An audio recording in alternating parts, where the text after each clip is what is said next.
Hello, my friends and family. We are live once again. We have a Tuesday night show for you. This should be a good one. the we had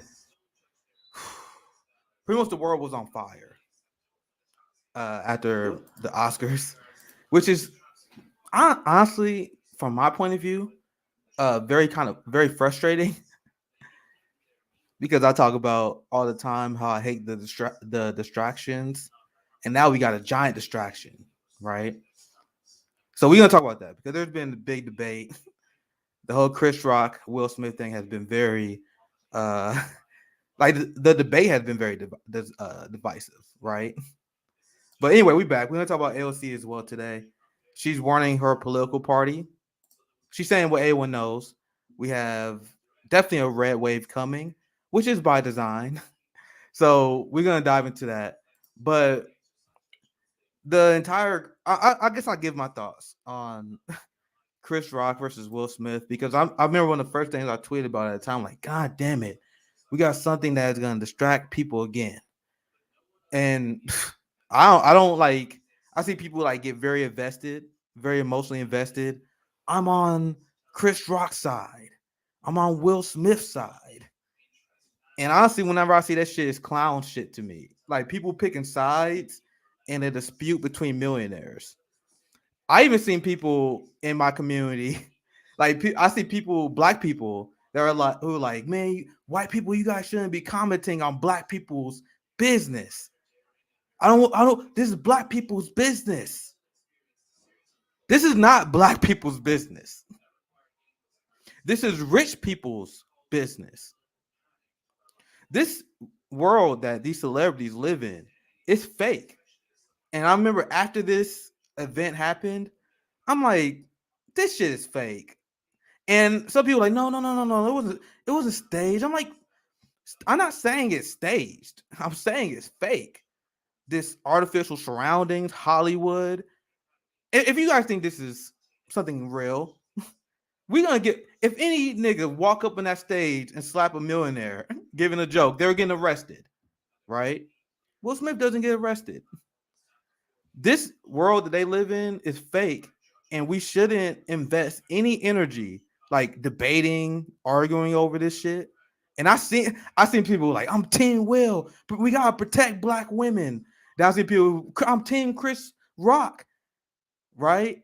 We shouldn't be assaulting comedians in the middle. We're in the middle of a pandemic. There's World War III that is about to happen. Our government is funding multiple genocides. Joe Biden is funding ICE more than Trump. But you motherfuckers are like, Chris Rock versus Will Smith. Chris Rock versus Will Smith.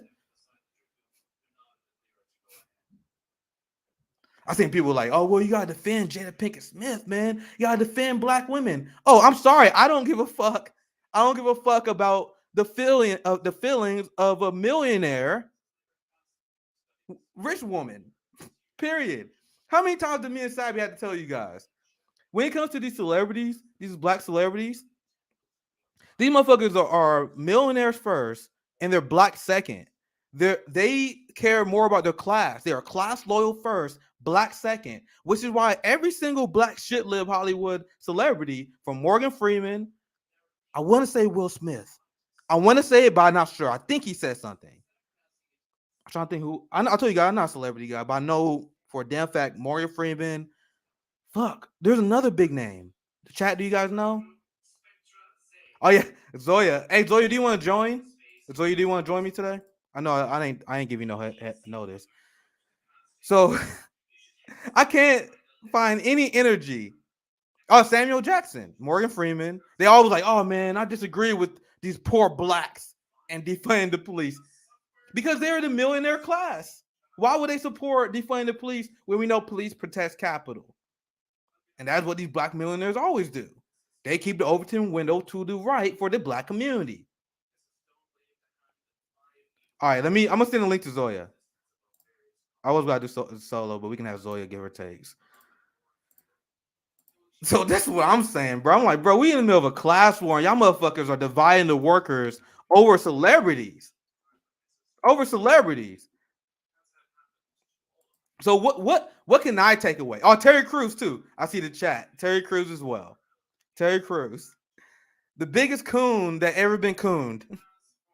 Maybe I shouldn't say that, but you guys know what I mean. Morgan Freeman was also the guy who was like, "Yo, we magically stopped talking about race. Race problems just go away," because that worked. That worked. That doesn't make sense. Yeah, but my boy CJ been killing the game. Christina, Compton J had the best take. They have not helped the black community. They did not attend March for America for All or Black Lives Matter protests. Guys, black capitalists, black celebrities, and black millionaires, they could end black homelessness just like that. Do you guys know that out of all the homeless population, 40% of the homeless population is black? 40%. So despite black Americans being 13% of the population, we are 40% of the homelessness population. So I told you guys, I connect all our issues together. Is that what it means to be solidarity, right?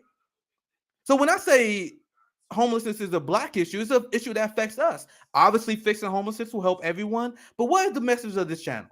You guys always get mad because we pull identity politics, man. If you uplift the black community, if you uplift poor and disenfranchised community, it uplifts everybody. Everybody, because you look at these universal programs like healthcare, canceling student loan debt, increasing wages, and even stuff like ending homelessness.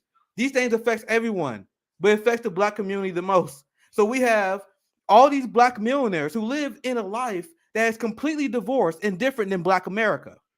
So in the last few decades, we have seen a boom of black millionaires.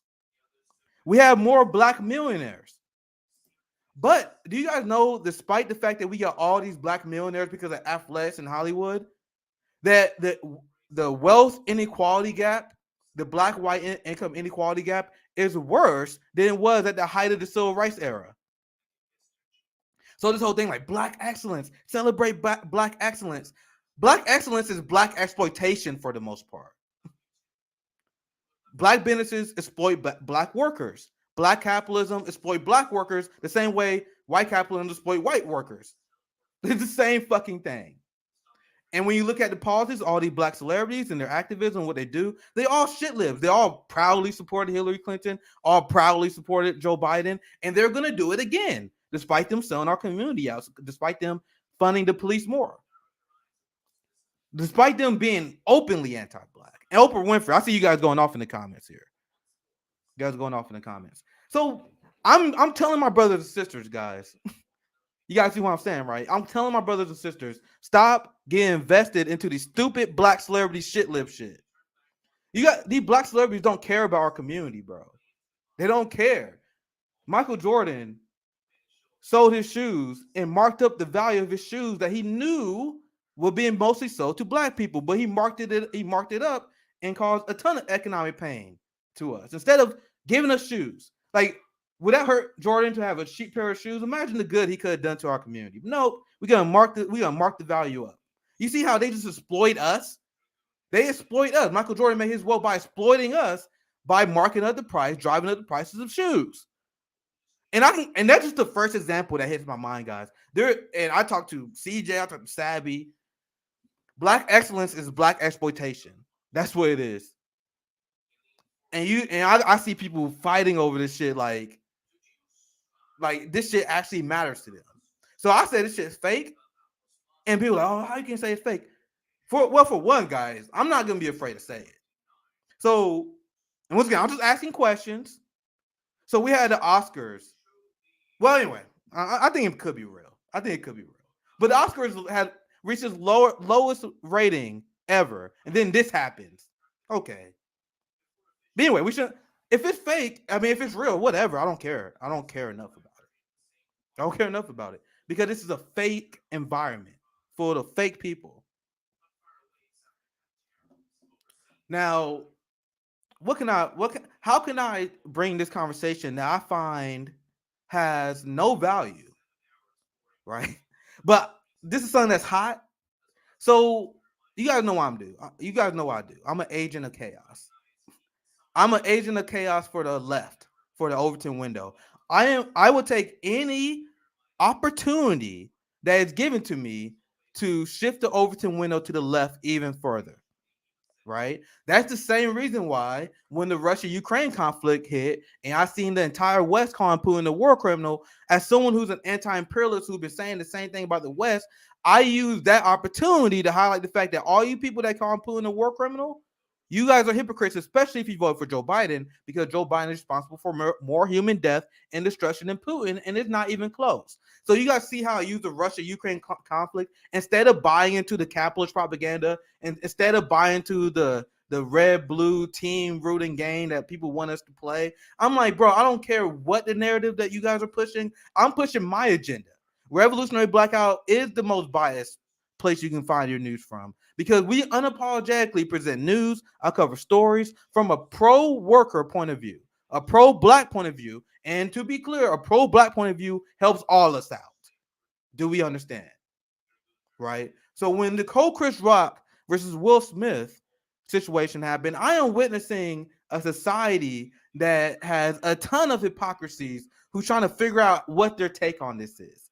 And the most prominent take I have seen, and I have seen white America do this so many times, where they pretend that they have a strong anti-violence sentiment.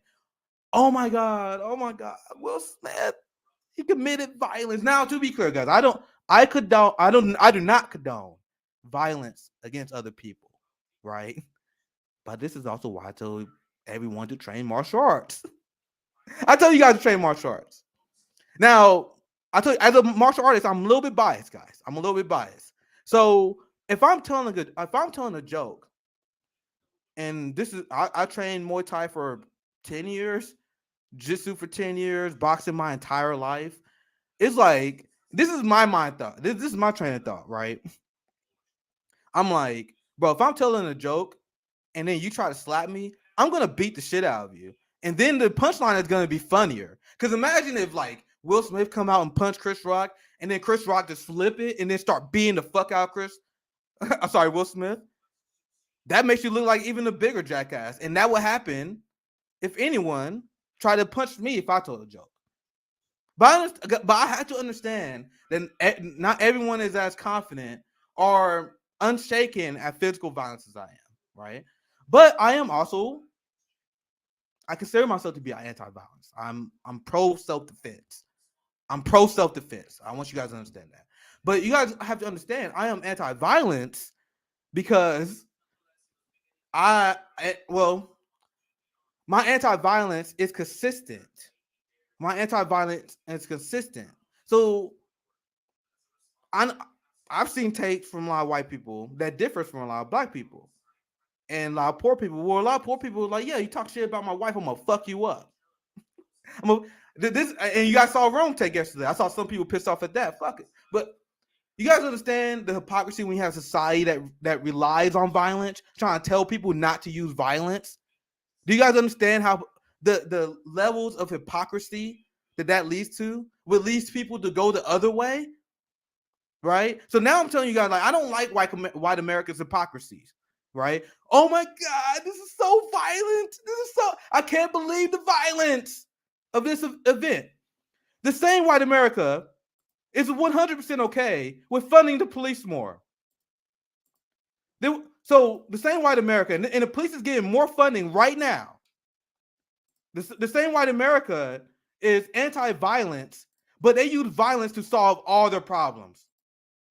So you have white America to say violence is not an answer. But right now, as we speak, and this is not like a small political faction, this is bipartisan. This is fucking bipartisan, guys. These psychopaths are getting more money. These people are worshipped and treated as heroes. Now, do you guys see where I'm going with this? Because I keep complaining. RBN, we are the only channel that highlights this new war that we are facing. Well, not new. It's been an ongoing war, but it's escalated. This war of the police state. This police state crackdown. this police state escalation, this siphoning money of our communities to give to this fascist police force. We are the only people that are covering this. Everyone else punt the ball. I watch a ton of independent media. No one else covers this shit.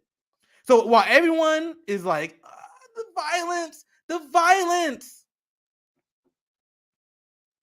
they're quick to not only fund the police more, they also the same people are like, yeah, let's send bombs to Ukraine, get more Ukrainians killed.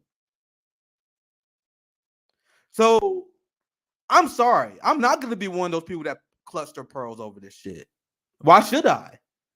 And our society is ruled by a bunch of psychopaths who are openly hypocritical. So these same people were like, oh, shoo, no violence here. No violence here for you guys. But God forbid someone mishears an order an officer gives, or they resist arrest. But hey, if someone resists arrest, I have seen white America defend the police beating the shit out of people over and over again. What is the response that people give? Oh, you shouldn't resist arrest. You should never resist arrest. If you didn't resist arrest, you would never got your ass beat. So isn't it funny how the violence is never the answer? People quickly shift to violence when it comes to controlling the workers, when it comes to government power. And I want people to be honest, you are not anti-violence. You are anti-civilian violence. You are okay with government-sanctioned violence. Now people say, oh, what can you do? It's the government. Will should be condemned. I mean, what can you do? It's the government. They gotta do something. But Will, he should never punch that guy, man. If that's your position, my argument is, isn't it worse when the government commits violence versus when a random person commits random violence against another random person? I think the government violence is worse. So isn't it interesting that people are super up in arms over one but not the other? That's the only thing I can do as a Marxist, as someone who's seeing this ridiculous event. We have my friend Zoya. Zoya of love. Zoya is life. How you doing, Zoya? Hopefully you're there. I didn't introduce you. We're gonna have my code Zoya join me. Zoya, are you there? Yes. So, hello, everybody. Lots of love to the chat and the viewers. I'm so glad you're covering this, Nick. You are hitting all the points. Man, I wasn't about to at first. I'm like, man, CJ covered it. Savvy about to cover it, but I wasn't interested in covering it until I start seeing the hypocrisy. I'm like, man, you guys are pissing me off because I hate this. I hate it. I hate seeing a society filled with so much hypocrisy. We sit on a throne of lies. And I would love to get your thoughts on this too, Zoya. But the reason why, like, you seen Rome, like, man, Rome, I'll slap the shit out someone to talk shit about my wife.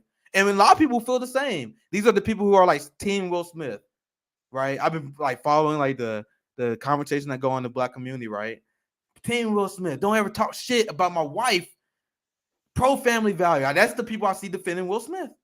And I know a lot of people like, oh man, that's horrific. How can you condone violence? Guys, when you have a government that's sending people false messages, oh, we can never have violence. We gotta condone violence. But that's always their first answer. That's always the first answer of the police is to use violence. So now imagine you're a populist. A populist, meaning like the population. Not populist. I think I said that awkwardly. You're the population, and then people constantly, and you got the establishment telling you violence is bad, violence is bad, violence is bad. But then every single response with the police officer it ends with a threat that if you don't follow that threat, it ends in violence. We've seen so many videos of police beating the shit out of people. They're violence. Every time there's a government issue, they're violence. Right? We got some bombs over there. We're bombing countries. Right? But then they want the same people who see this shit. People like, well, I guess we shouldn't believe in violence. That's not how it works. People see this hypocrisy. Now, why don't you see these crazy ass brawls? And I don't know. This is what I heard. You don't see these crazy ass brawls in Japan, right? Like if you go to like Japan or some other country, do you see people just fucking fighting like in America? No, because we don't. And once again, this is based on my knowledge. right? We don't have fucking. I don't see Japanese police shooting the shit out of people. I don't see Japanese police beating the fuck out of people.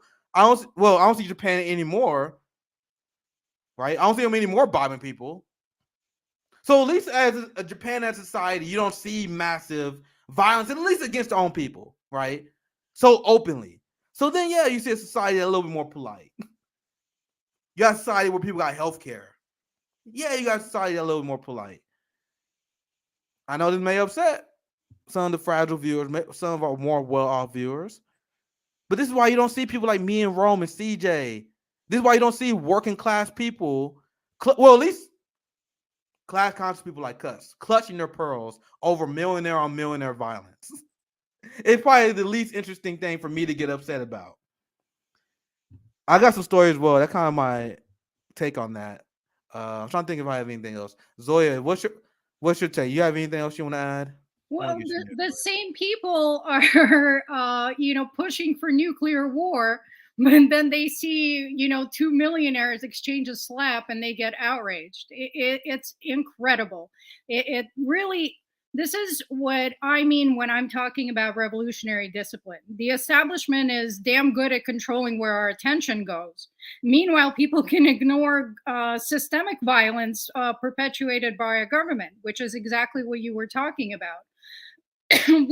Poverty is violence, and it's a policy choice, and we have that in this country.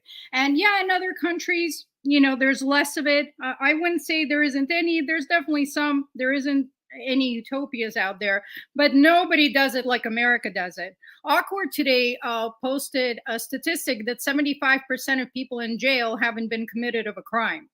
That's not violence, putting them behind bars. But no, 11 oil spills per month on average. But no, we got to talk about Will Smith. Which side are you on? I'm gonna share a little fact with you guys. My brother-in-law was Don Cornelius. I don't know if you guys know who that is. He's the founder of Soul Train. He's passed already, but he married a Ukrainian lady, and I was married to her brother. So I spent some time when I was 18 years old hanging out with all of these millionaires. And let me tell you, they do not give a fuck about what poor people are going through. They do not give the slightest fuck. I have something to share. I have something to share that backs that up too. They give money to charity to make themselves feel good. I think this is a good transition, and I'll pass right back to you, Zoya, because also I have one more take on this, right? So while everyone's talking about the slap between in the fight that Will Smith and Chris Rock had, which is still hilarious to me, fucking hilarious. This caught my attention as a Marxist. Now to back up what Zoya has said, do you guys think these millionaire celebrities gives a fuck about us? Every single donation to a charity they give is a write-off and for PR. And we talk about all the time between the difference between charity and mutual aid. And if you're anti-capitalist, you should know charity is bullshit. And they use that as write-off and as a way to do PR, right? So this is interesting. This is something all leftists should talk about. Look at this. And I want to get Zoe in here. Jay-Z Oscar Gold Party picketed by labor union.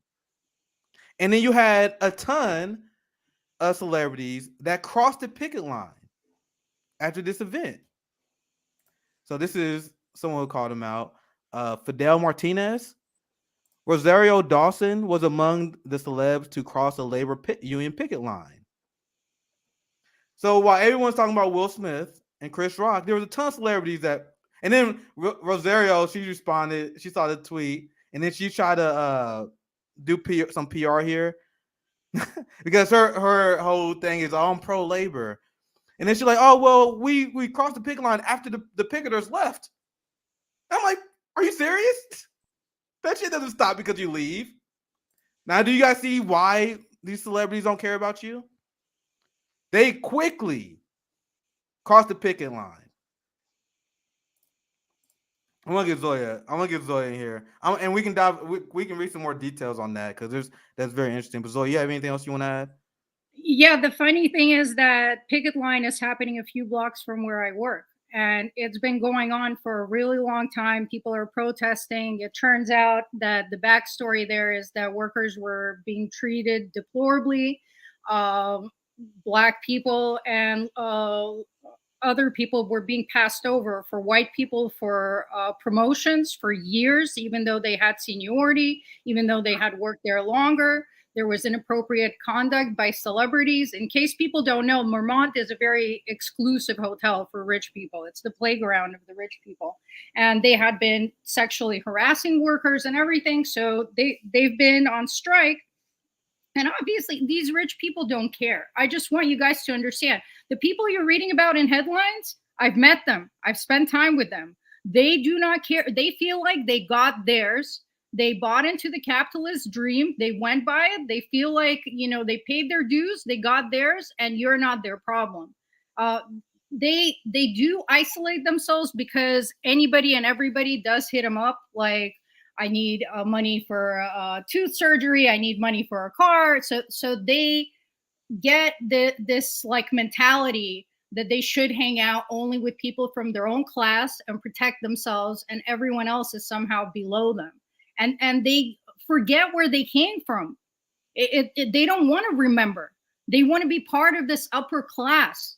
They don't care about your struggles. They're not living them anymore. So even people that came up from the hood, came up from the streets, they don't care. They want to forget that. They don't want to be a part of that. They don't want to feel guilty living a lavish lifestyle. So for them, you don't matter. You don't exist. It is definitely all about class. It's very sad. Not all of them are horrible people. It's not like that, but they're just so removed from the struggle that they can no longer relate to it. And this is why me and Sabi said, especially when it comes to black celebrities, I can only imagine, because I heard from my Latino brothers and sisters, it's the same for them as well. Like when you look at these black millionaires, when you look at these black celebrities, they are class loyal first, and they are black second. Black people, I need you guys to understand this. When I saw Black Twitter trying to make this a thing, when we claimed this shit, I was rolling my eyes so hard. And that's why I made this viral tweet. Like, you guys thinking this is a black issue. You guys out of your fucking mind. It's not a black issue. This is a millionaire slap fight. This is millionaire people business. And they don't see us as people. They don't see us as people in the struggle. They see you as a consumer.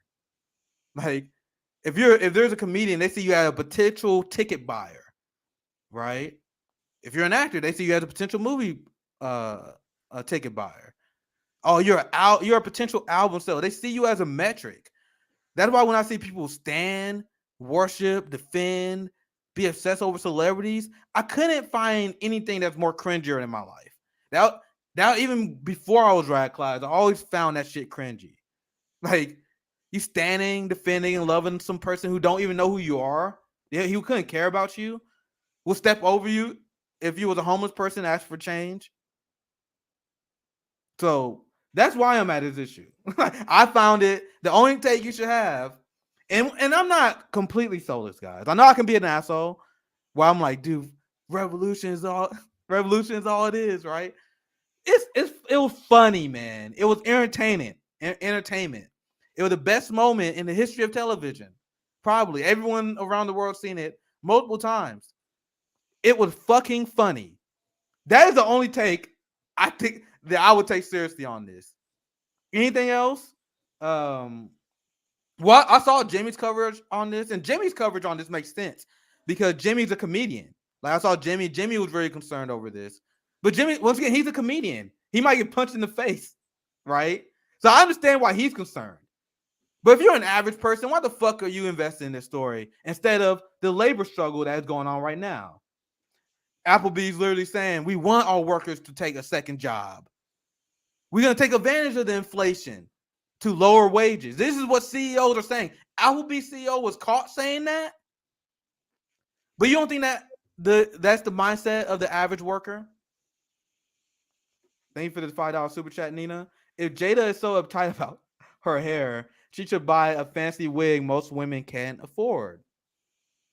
So, I mean, I saw someone, I was like, it wasn't a big deal, but someone was like, oh, so just because a black woman is wealthy, she don't deserve to be protected? I'm like, sorry, You talking to the wrong person. I don't know who you think you talking to, but yes, I'm gonna clarify. I don't give a fuck about the feelings of a millionaire black woman. Same way I don't give a fuck about feelings of a millionaire white woman.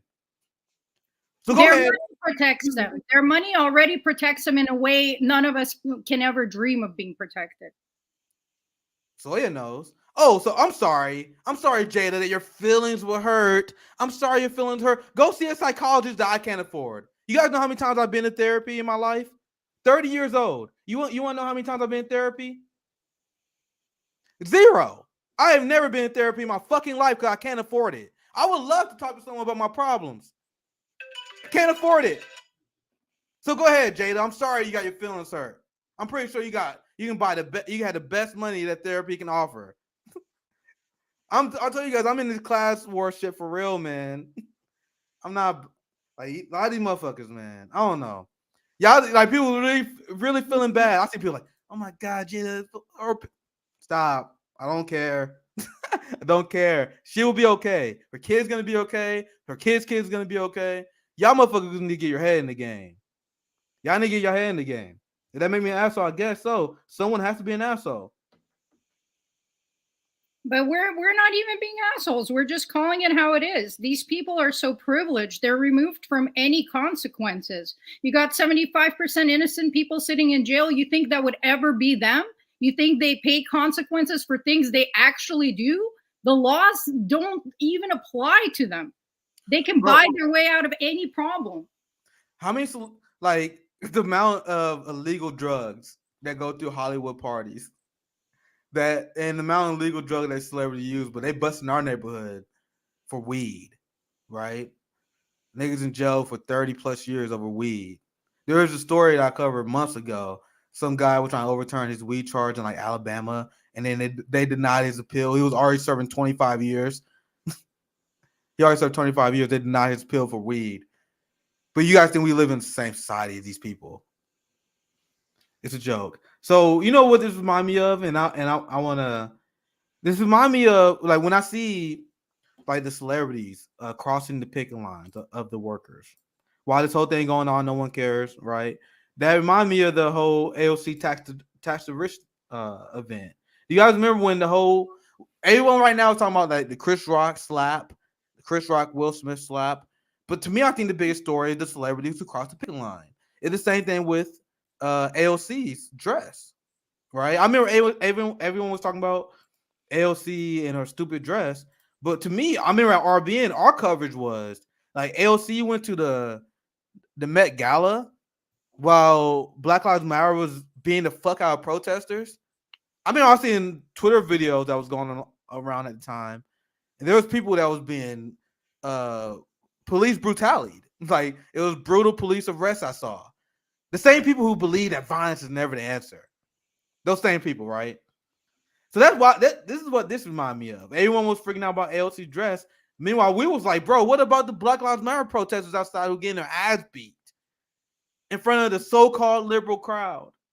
Because the whole thing is like this supposed to be more of a shit lib crowd, like anti-Trump, like, right? They don't give a fuck about that though. Always class first. That remind me of.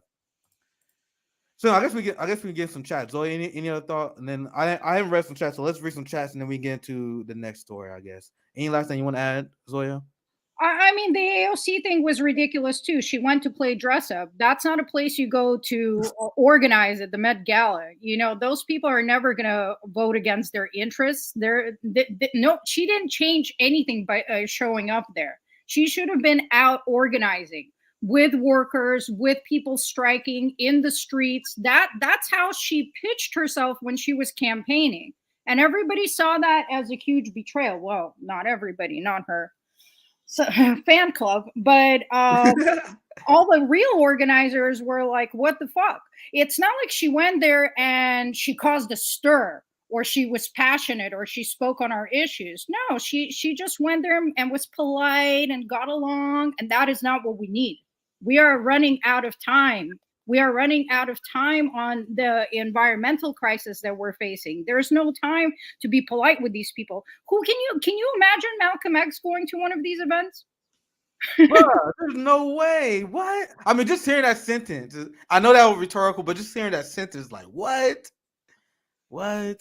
Just for a little like reality check, you know, who can you think of that's been a labor activist hero that would show up to one of these things? That is the enemy. You do not show up there and shake their hands, but it's right in line. Smiling with them. Yeah, but it's right in line with her praising Biden. You know, it's they're trying to you know, get along with all these people. You aren't there to get along with them. You're supposed to be agitating, challenging the system, not smiling. She wants to be a celebrity. She wants to be uh, beloved on these boogie events. I mean, obviously I'm not like a woman, right? I think those are more for, I don't know. I don't know anything about fashion. Maybe I'm being fucking sexist here. Because I think like maybe that's just like a woman event, but I guess there are males that are into it, so I'll retract that. But my point is, before I get in trouble, my point is I cannot possibly imagine me having the dream, like, man, I can't wait to get wealthy so I can party at the Met Gala with celebrities. That's like the last thing that I'm sure is on me and Zoya's bucket list. Like, if you're a real socialist, if you're a real Marxist, money is literally just freedom. Like, money is just so I don't have to like have a fucking boss, so I can maybe go see some shit. Like, money is vacation, not consumerism, not materialism, like seeing that dress. And I have a lot of criticism of Bernie, but I remember an article where Bernie was asked about Nike shoes, and no, well, I think Jordans or something like that. And he was asked about how much it cost, and Bernie was like, he literally got upset at the reporter for even asking. He like, bro, I don't give a fuck about none of this shit. I mean, like, you shouldn't be for materialism, but your AOC is a fucking socialist, being super excited that she's part of the club, that she's got this amazing dress, right? And all the workers there had their masks on because it was COVID, and they're all maskless. Like, how do you do that? How do you just have this level of cognitive dissonance and hypocrisy and just stand there like you did in activism? Bro, Connor's gonna run in 2028. Oh, yikes. We all knew that. I'm gonna get this comment by Fred Patriot. I can't believe AOC didn't have enough self-awareness not to go to that event with that dress. What the fuck? Guys, this is what happens when you have a cult of personality. So AOC, and this has been my take for maybe the last year or so, because there was a point where I was like, yo, maybe they're trying, but they just don't know what they're doing. But now I know they're not good faith actors. And I think AOC, she knows she has 12 million followers. And despite all her obvious missteps and her obvious selling out, because you think AOC don't know what she's doing? Like, I showed the video how she used to speak during the election when she was running. Her rhetoric is completely different.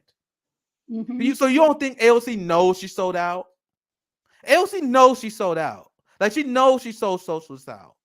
So she is seeing the large amount of quote unquote socialists who still support her. And now she thinks, she's like, man, I can get away with whatever the fuck I want. The right will always hate her. The middle won't give a fuck. Most people don't give a fuck. They don't follow politics. She already lost the socialist left.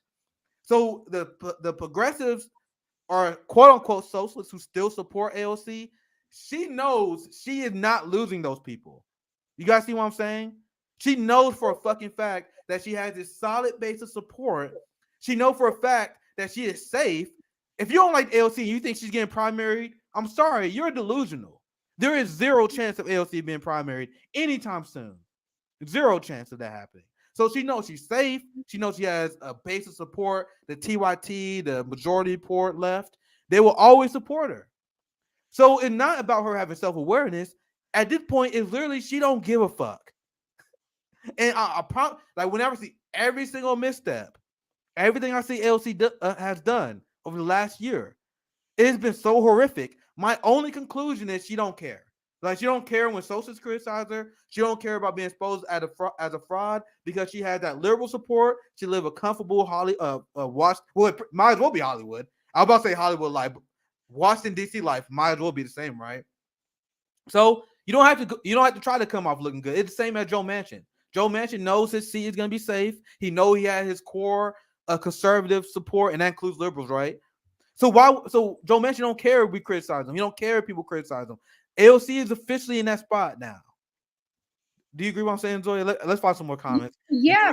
Plus, she's selling overpriced tax the rich merch. Oh my God, to a working class audience. Yeah. I mean, oh Lord. Oh my God. Yeah, like majority. Yeah, the majority report, David Pacman, but she has a giant media apparatus designed to protect her. The majority report, David Pacman, David Doe, Mike Figueredo, they all have a seething hatred of Jimmy Dore because Jimmy Dore went after AOC. That's when it started. Like, if you pay attention, all the other shit is bullshit, right? The Jimmy Dore derangement syndrome started when Jimmy Dore started going after AOC hard. That's when it started. So if you AOC, you know you have this giant media complex that will protect you. Once again, these same people hate my guts. They hate my guts because I criticize AOC and Bernie. Why will you give a fuck? That's why she does stupid shit like the tax the rich. She went to that gala knowing that socialists may criticize her, but she knew that she had David Pacman. She knew she had Sam Cedar. She knows she has this giant left establishment that will protect her. So why should we give a fuck? Am I off on this, guys? I'm asking you guys. A socialist green needs to run against AOC. Anyone in her district here? See, Wait, you guys want to hear a controversial take from me? Go ahead, Zoya. But I got a controversial take. Go ahead, Zoya. It's a waste of resources. No one's going to defeat her in that district. It's just bad strategy. But I see some people saying, like, you know, that once someone gets in the system changes them. But I got to tell you, the wrong people are the ones winning. And I always find it sus when leftists win on leftist issues. I'm like, how the establishment let this happen? And then when they start doing this, I'm like, oh, I see now. You have to be a certain type of person. Not everybody's willing to sell people out. It's rare, but you have real organizers that no matter what, they would keep fighting. You know, think of someone like Parenti. You know, they wouldn't sell out no matter what. No, they will kill. I think with those people you talking about, Zoya, I think they will literally like just rig the election. I don't think they will give it to him. Like Jamal Bowman, I remember, guys. I call myself all the time. I remember when Jamal Bowman won. I was super excited. Like, you guys see my old tweets. Well, I was like, hell yeah, down with Elliot Angle. But you guys see how fast Jamal Bowman sold out? That could have been. That's where I stand now. Like, fuck, they let you win. Something's up. Now Charles Booker. I'm looking at Charles Booker like. Yeah, he's been a disappointment. He 100% gonna sell us out, right, Zoe? If he wins, he's definitely gonna sell us out. Definitely. Without a doubt in my mind. He's talking like a liberal. You know, I watch these people closely. The minute I see them playing this whole Republicans are bad, Democrats are good, I'm like, oh, that's it. It's done with. Both parties work for the same corporate donors. Look at their donations. Major corporations donate about evenly to all of the Congress people. You know, all of the top donors, they control policies. Lobbyists write the laws. So if you're not calling out Democrats, you're playing nice with the establishment to win. And if that's what it takes to win, then I'm sorry, you've already lost. And I've talked to activists who are running for office that are good people with a good track record of actual in the streets activism. And I have respect for them. But even they don't want to call out Democrats. Even they don't want to offend potential voters and all of this. And what I tell them is, like, by campaigning like this, you are hurting the movement. If you have to do this to win, then you are setting us backwards. It's better to run unapologetically and lose, but keep moving the goalposts than bow to the pressure and start, you know, running to like complimenting Democrats. You're excusing them. You're giving them cover. That's what they want to use you for. That's why they let a handful of people win. The establishment is really good at diverting the energy of our movements back into dead ends. Well said. And that's why whenever I see people being weak, I was looking at Charles Booker's tweets. Like, I saw one that was very cringe. So I was just doing a simple search, guys. Look, you want to see this here? Joe Biden is a psychopath, right? Easily the worst president in my lifetime already. And I'm just talking about, like, just facts.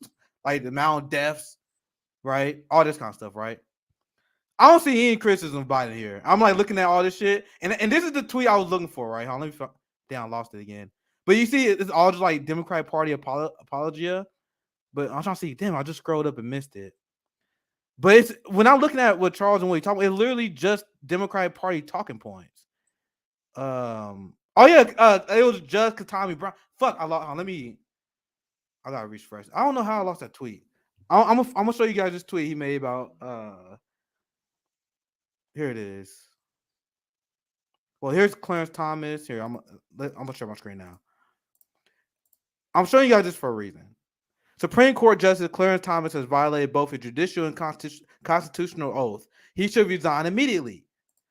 So he's speaking truth to power here, right? He calling out Clarence Thomas. Do you guys know what this is about?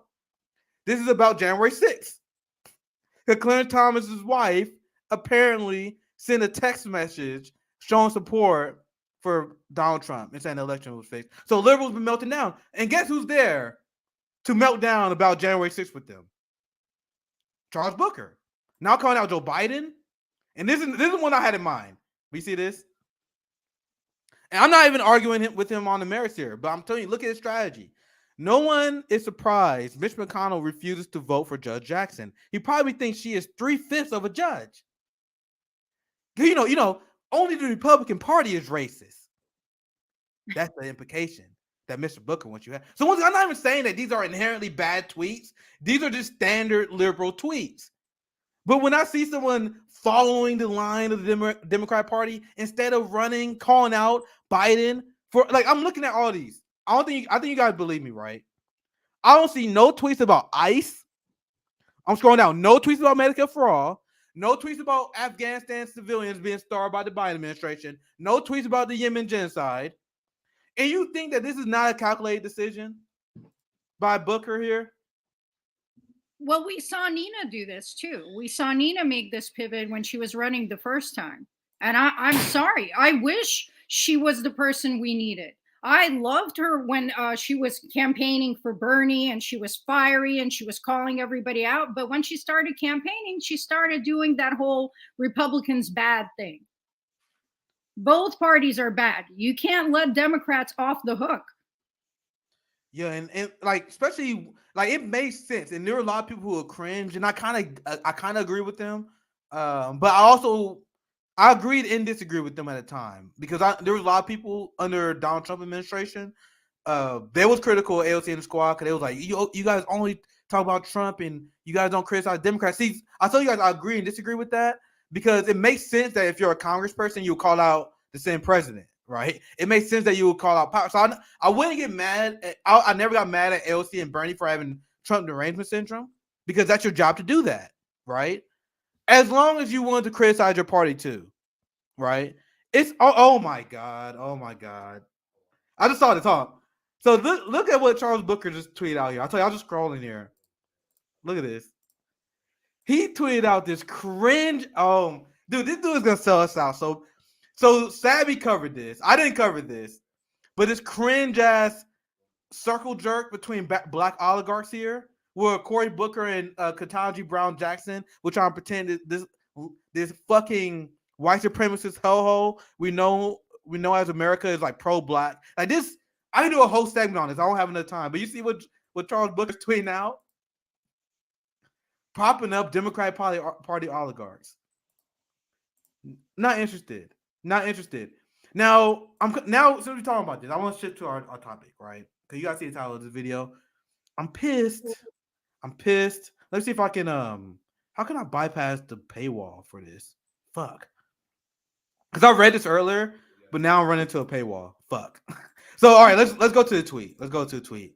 Damn, man. I really wanted to read the article so we can break it down, but I guess we just read the headline because I'm blocked out of this article now. Fuck. I was reading it trying to prepare for you guys. I shouldn't do that. Maybe I should just fucking read it live. I don't know. So this is I just gotta read the tweet version. AOC is warning Democrats.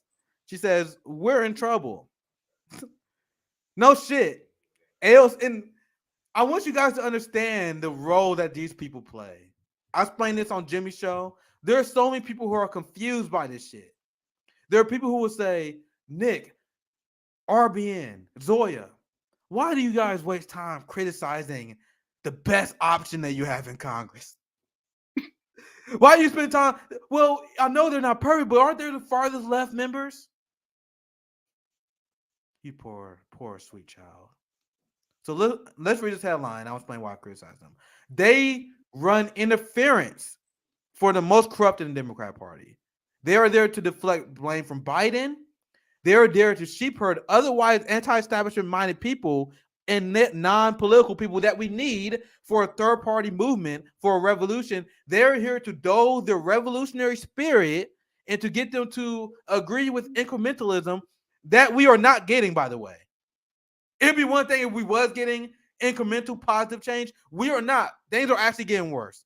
So their job is to get people into this racist, capitalist, imperialist Democrat Party and give them the illusion that change is possible through that party, thus instilling revolutionary indiscipline to millions of people.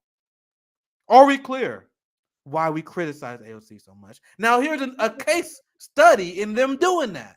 So AOC, and God damn, I really wish I can read the whole article because the whole article is worse. Maybe I can find another one. I'll find another article because when you read the article, I can literally break down everything she says. And I'll tell you why she says it. Like, anyway, all right, let's dive into it before I ramble through that much. AOC thinks President Biden got played by Joe Manchin. Pause. One sentence in. Already a massive problem here. President Biden did not get played by Joe Manchin. The implication that Joe Biden and the Democratic Party was somehow tricked by Joe Manchin is an insult to every single supporter that you have. AOC fans who still like her, it's beyond me. She's laughing at your stupid ass every single day. Because she's not telling me this lie. I'm not her target audience. She's lying to you. She said AOC thinks President Biden got played. As if Manchin wasn't the best gift that Biden could ask for. Joe Manchin and Kyrsten Sinema gave them an excuse not to do the things that Biden had fought against his entire life. He fought against healthcare reform his entire life. He fought against criminal justice reform his entire life. But according to AOC, the reason why things are getting worse is not because Biden has Trump-like tendencies. It's because of Joe Manchin, right? Zoya, sorry, I'm talking too much. Do you have anything you want to come to? I'll talk to you that much. Zoya. You are on point as always, my friend. You're saying everything right. It's exactly right. The frustrating thing is that they are giving them cover.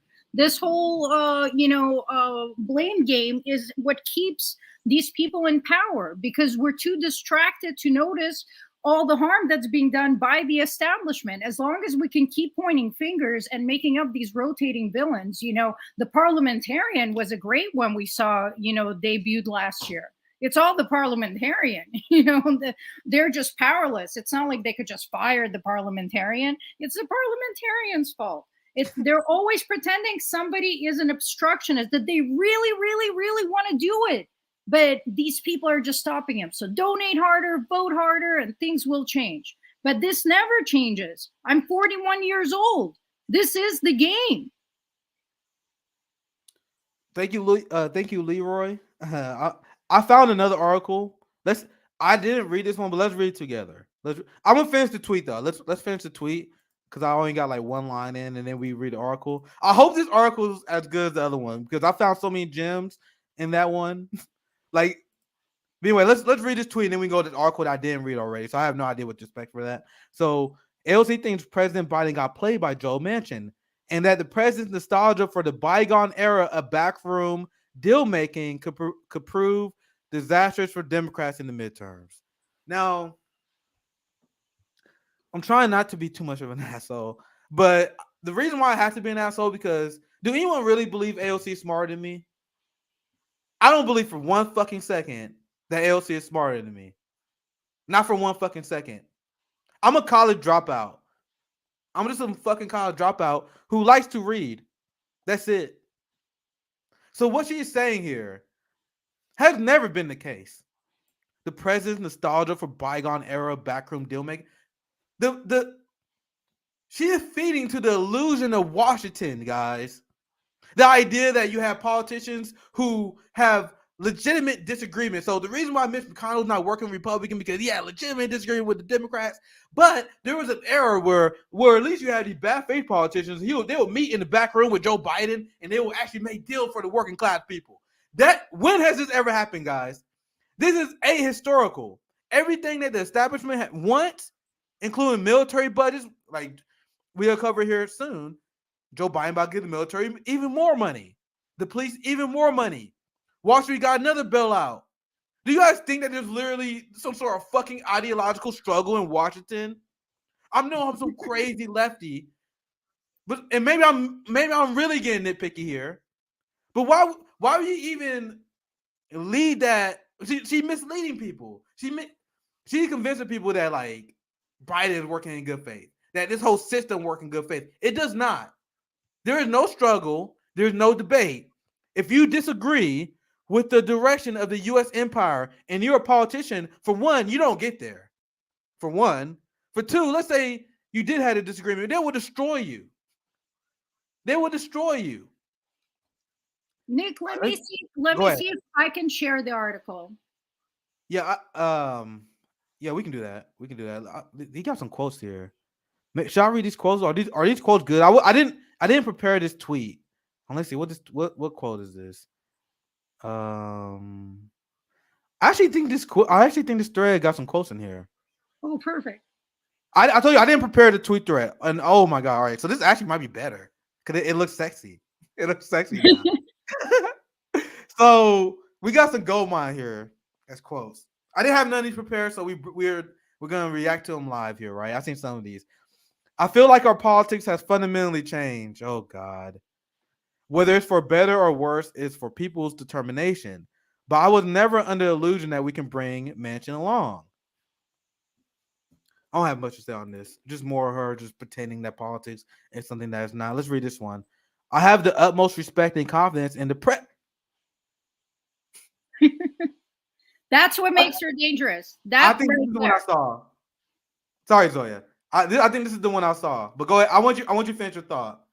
I'm just saying that's what makes her dangerous. Right here. She is giving Biden cover. She has respect for President racist rapist over here.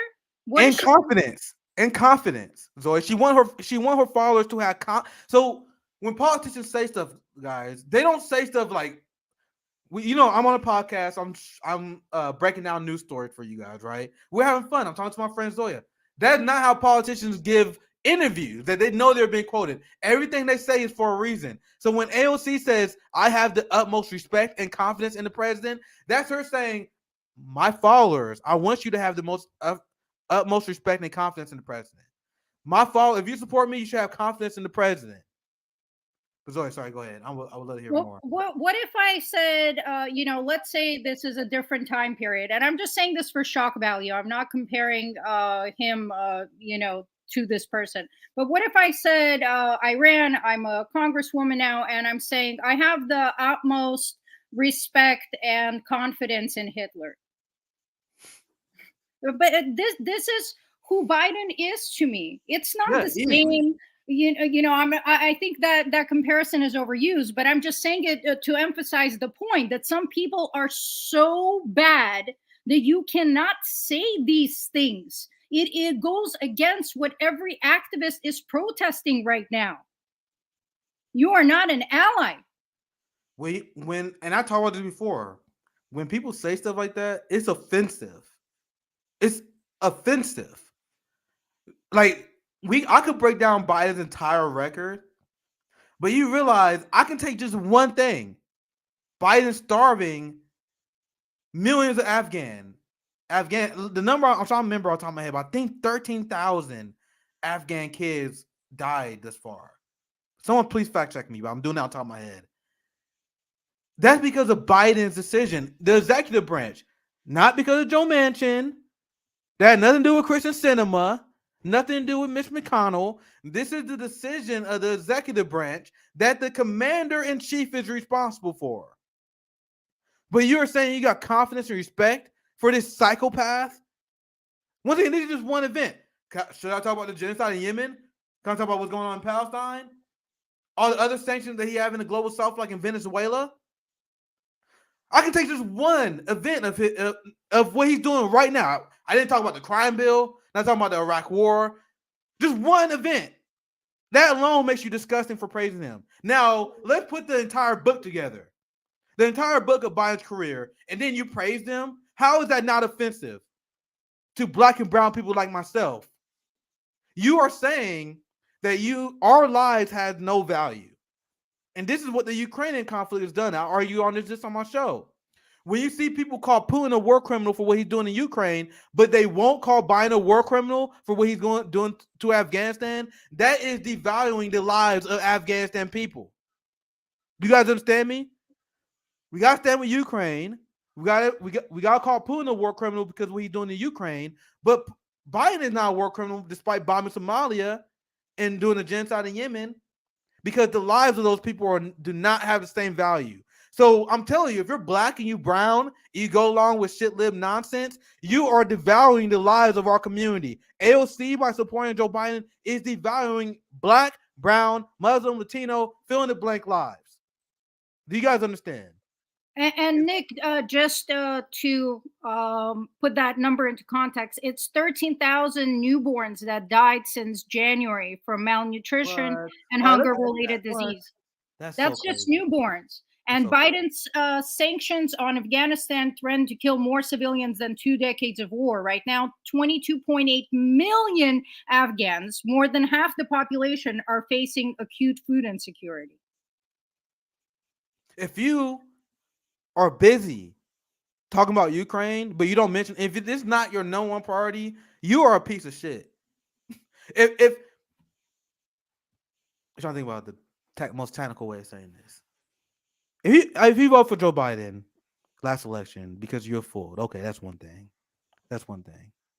But after what Biden has done in his first 2 years, if you vote for the Democratic Party this election and then you vote for him in 2024, you are a piece of shit that is complicit with this. That is the message of RBN. Do you guys know why we're about to get blacklisted? Do you guys know why YouTube throttling the shit out of our page? There's some people who say, oh, well, your vote is your vote. A1 make decisions. I'm here to inform you. We are a neutral news channel. I'm here to give you the information. And then you decide you vote. That is not our message at this YouTube channel. If you vote for the Democratic Party, after everything Joe Biden has done, you are a irredeemable piece of shit. Can we all repeat this? Can we all spread the message? Because I already lost you guys see I had a completely political reawakening after Super Tuesday. When I saw our progressive army fall in line behind Jim Crow Joe, that is one of the things that helped me lead. I'm done with the movement. That's 3 strikes. Voting for Jim Crow Joe.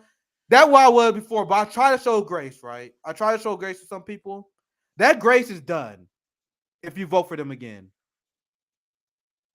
Because I told you guys, I'm a softie. I legitimately get triggered when hearing about shit like that. About what's going on in Afghanistan. Yeah, this is a tweet from friend of the show, Comrade Misty. Like I said, I can explain things for you guys, but I take a lot of punches to my face in my life, so I don't got the best memory. This is the tweet. The craziest thing about Chris Rock, Will Smith drama is that the Biden sanctions are responsible for an estimated 13,000 infant deaths in Afghanistan. Now, you see what Comrade Missy did there? I see a lot of people on my based ass timeline. All the people I follow, they all base as fuck, including Zoya, right? I've seen a lot of people do the same thing that Missy is doing because Will Smith and Chris Rock are trending. We got all this crazy shit going on, but no one cares. So they were like, I've seen so many tweets like this where they mention Chris Rock and Will Smith and then bring up what the fuck Biden is doing to Afghanistan or what's going on in Yemen. Actually, let me retweet this. I'll just search for it and found it. That's a banger. That's a banger, ladies and gentlemen. Because and this is why I have no respect for the people who. So if you have Putin derangement syndrome, I've seen a lot of people spell out why being a war criminal is so bad, right? If you can spell out why Putin is bad for being a war criminal, why Putin is a war criminal, but then you still support the Democratic Party, you still vote for Joe Biden, that shows that you know what you're doing. That shows that you are being an active and willing Democratic Party operative. Democratic Party operative. Because now what's operative? People are like, oh, you calling people DNC ops? Yes. We need to start calling people Democratic Party operatives. Operatives is not an employee. Operatives, literally look it up. It's literally someone who is helping with an operation, with a goal. What is the goal of the Democratic Party? The goal of the Democratic Party is only one thing: to get elected.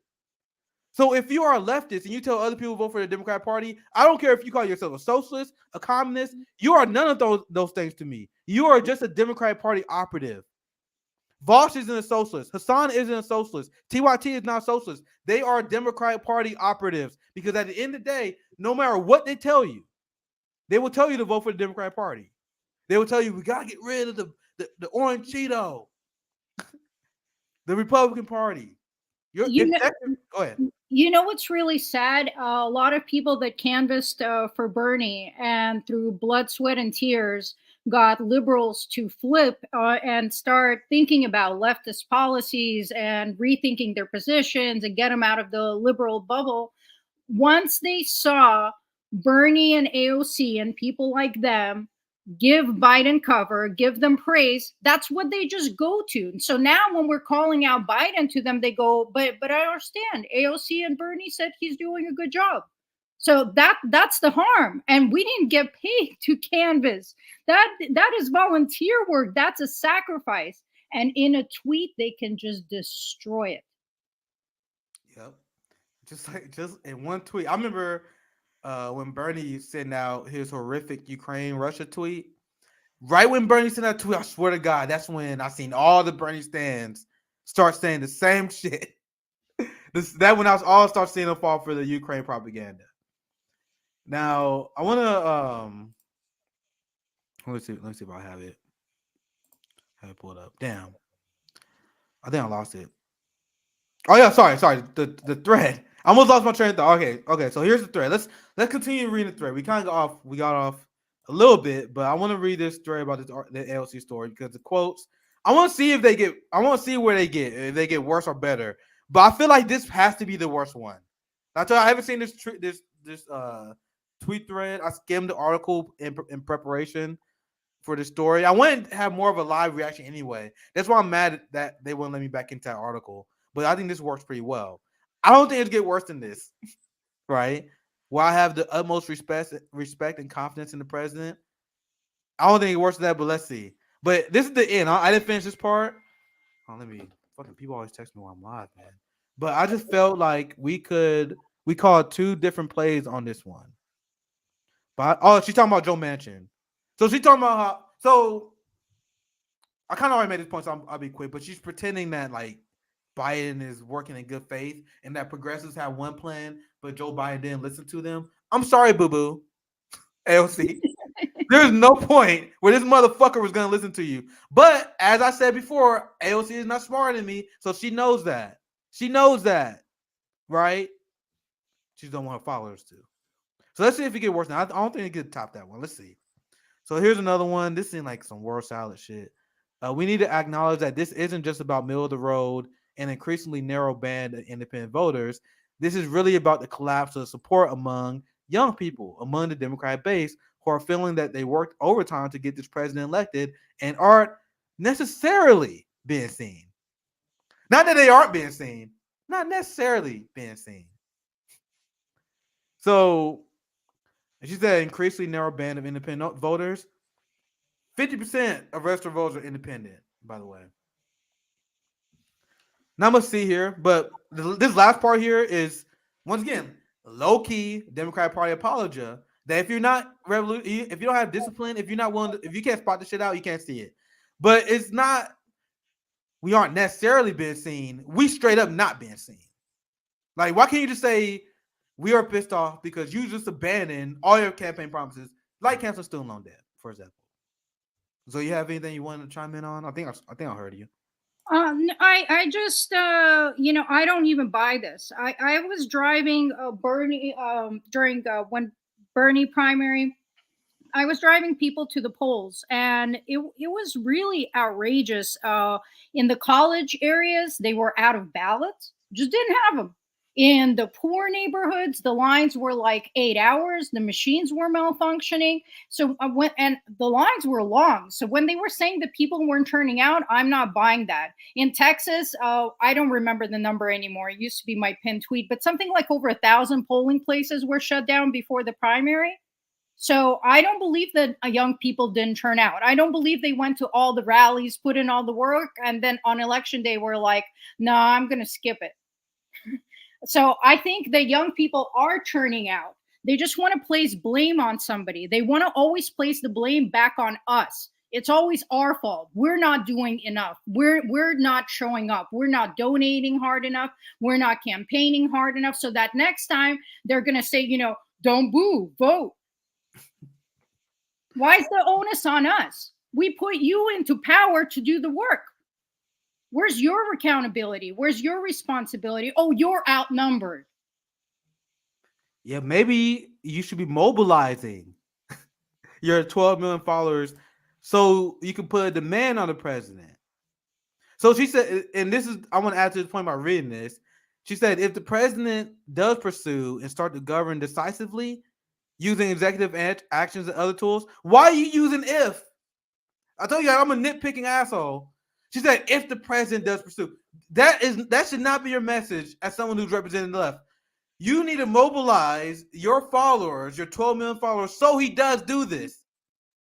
She said, well, if he does, I think we're in the game. You see how she cares more about the team? She clearly cares more about the team. She's using we, where, we'd be back in the game if only he uses some executive action. He said, but if we decide to kind of sit back for the rest of the year, like you have been doing, AOC. She said, if we decide to sit back for the rest of the year, that is what you've been doing, AOC. You can mobilize, like, even if you agree with the Democratic Party, you want to grow the Democratic Party, wouldn't it make more sense for you to mobilize your base to force Joe Biden to do this so you guys can win? Even if, once again, I can see stuff even outside of my point of view, because I don't give a fuck if the Democrats win or not. But what are you like? All right, I'm gonna mobilize my grassroots army. Yeah, Biden, I'm gonna be hard on you. Yeah, a lot of people gonna be pissed at me, but it's gonna help the party overall. Nope, because that puts her in an uncomfortable position. She only wants us to be in an uncomfortable position where we have to fight, where we have to make sacrifices.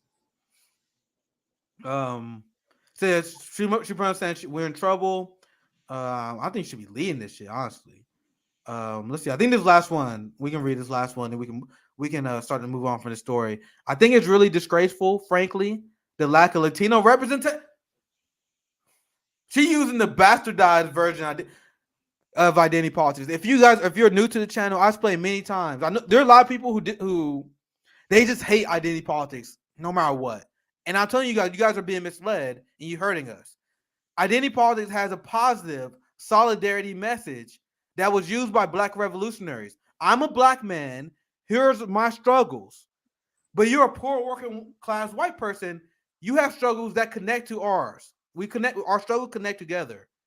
It's connecting each other's struggles, forming lines of solidarity. This is why Fred Hampton and the Black Panthers, they use identity politics all the time. Fred Hampton talked about how being Black in America, because he then would use that to connect with the poor working class white person. Like, yo, even though we two different races, two different backgrounds, we have common enemies. So identity politics is supposed to be a bridge of solidarity. That is how our socialist revolutionary leaders has always used it. But the Democratic Party, understanding that this is a powerful message, understanding that this message of solidarity that our socialist leaders have used is strong, they took that and bastardized it, and they turned identity politics only into representation. And you see how AOC is more than happy to continue that bastardization of identity politics. So instead of identity politics, I am a Black man, you're a white person, these are issues, the neoliberals, their version of identity politics is, oh, we got Kamala Harris. She's the first ever Black woman president. Boom, we making progress. So everyone knows that this is a cheap, intellectually dishonest version of identity politics. So this is what this turns people off. This is why you see people like, oh, fuck identity politics. I hate identity politics, right? And it makes sense, because that is what the party programmed people not to like identity politics, right? I'm sorry, let me I didn't even have the screen shared. Here, this is the quote. right? So I find that kind of that's in a quick nutshell. While we've been speaking out against this, I have a professor. I did a seminar with this guy, and he's another Marxist, and he speaks out against how liberals destroy it and bastardize identity politics. And we had a conversation, and we talked about it for like 30 minutes. I'm gonna bring him on the show. I think you guys are gonna like this dude. This dude's powerful. But yeah, that's the black Marxist criticism of how liberals use identity politics to push the establishment essentially. So AOC continues that. She said, I think it's really disgraceful, frankly, the lack of Latino representation. In this statement, in this article, she didn't say it's disgraceful that Joe Biden is funding ICE more. It's not disgraceful that they're funding the police more. You know things that actually affect the Latino community? She's mad because some Latino boogie motherfucker is not getting their dream job. Do you guys see how she is more than willing to join the liberal class in hijacking and bastardizing our terms? Which is, once again, another reason why she's dangerous. So, I don't know. Do I even have to finish this quote? It's fucking garbage. And the thing is, this isn't just about identity representation. It's about issue representation. Frankly, even with the mayor, some of his Latino appointments have been homophobic and have been unrepresentative of the interests of our broader community. So that's fair. But once again, not bringing up ICE detention centers, not bringing up the biggest problems that they have. This is so dangerous. This is like you retweeted my tweet today that when I talked about how under every administration the wealth gap and war grew, blue or red, because some people in comments are going, you guys want Trump back? No, we don't want either one. We don't want Trump or Biden. But the establishment weaponizes just causes and issues to manufacture these divisions. They're really good at doing that. They co-opt movements that are legitimate, movements that have a basis and should be fought for. They use them to funnel people back into the accepting the lesser of two evils lie, when both are equally evil. Both are. Everyone would be so outraged at what Biden is doing if you just put Trump's name in there. But he's not being called out because he's Biden. That's the danger. And if you don't know about this, go Google what pinkwashing is. That's what they use to go after these wars and go after these leaders. They use LGBTQ issues and then say that, oh, well, this leader is not good towards the LGBTQ community. Therefore, that's it. Let's go kill 1 million people. They're trying to do that with Russia right now. They've done it in 1 million other wars. And I know a lot of my allies that are in the LGBT community that are offended that their issues get co-opted like this to cause more war and destruction and ultimately harm to their community. So my question is, well, actually, let's move on to super chats. Actually, we actually got to move on because that was actually a whole new thing. Let's get some chats and see if I can find super chats, and then I got one more story we can do.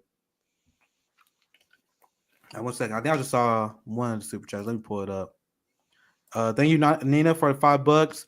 Casey Tennis need you as a member, Nick.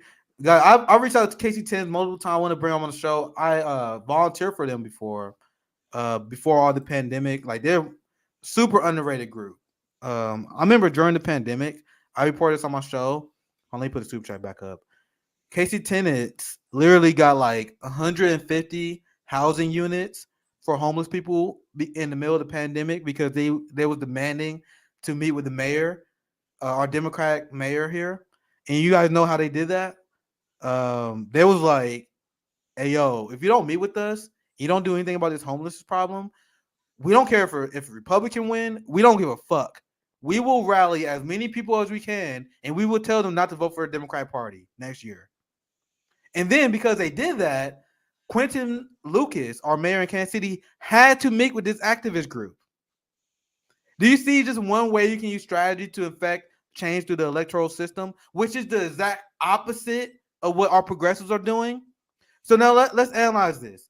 So Casey Tenants told our mayor, Quentin Lucas, if you don't meet with us and you don't do something for the homeless, we will go against you. We will rally against you. We don't care if a Republican wins. Meanwhile, with the progressives, they'll say, "Oh man, we can't help the Republicans win. Yeah, they didn't give us Medicare for all, but we gotta vote for Joe Biden. We gotta vote for the Democrats." Do you guys see the difference in strategy?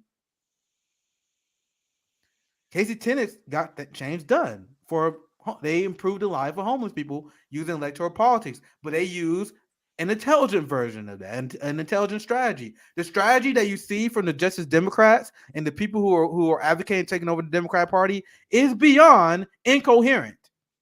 It's incoherent because and Jamie talks about this a lot.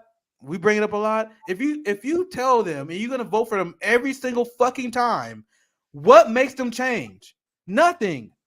So Casey Tennant, an actual organizing group that actually knows what the fuck they're doing, they told Quentin Lucas, we will let the Republican win. Because not only will we sit out, we will actively launch a campaign to make sure people don't vote for you.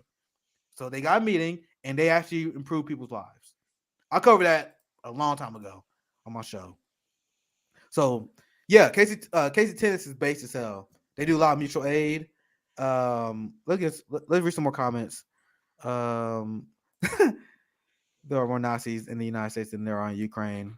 Probably everyone who supported the Azov, right? There are no. Let's see this original one. There are no political examples of solution for fascism in history. Maybe I should find more comment. I'm not knowing the context of some of these comments here. So let's go back to this one. I think I get what you're trying to say here. Actually, no, I don't. The only thing I would say is that I don't get what I don't understand the concept. The people who say violence is never the answer. If you're done with fascists, man, I don't think you can debate them and change their ways. That's all I'm saying.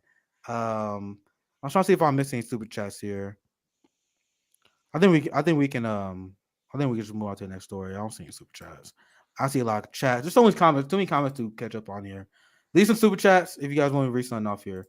I think I got another story. We definitely gotta do this tonight. I definitely now have Zoya here. I definitely want to do this for her. Let me prop this up. Okay. So here's the next statement. The United States is the most propagandized country in the world. I love that I got a lot of people on Twitter agreeing with this. I remember when I used to tweet out U.S. is the most propagandized country in the world. I used to get pushback. There would even be some lefties, well, not lefties, but progressives. They were like, man, you can't really say that, man. What about North Korea? What about Russia? What about China? No, I said it with my chest, and I say it again. We are the most propagandized country. Our country is so propagandized. We literally imprison 1/4 of the world's prison population, but we somehow convince people we are the land of the free. How the hell do they do that? You can be locked up for a plant. At least where I live. It's not legalized here. You can go to prison for a plant. But people are so propagandized, they think we are a free country. There are journalists that are being prosecuted for speaking out against the U.S. war machine, but we are so propagandized, we think we got freedom of speech. There have been lawmakers that effectively ban protesting, but people think we got the First Amendment rights. People think we got Fourth Amendment rights. People think we got a Second Amendment right. People think that. That's how propagandized we are.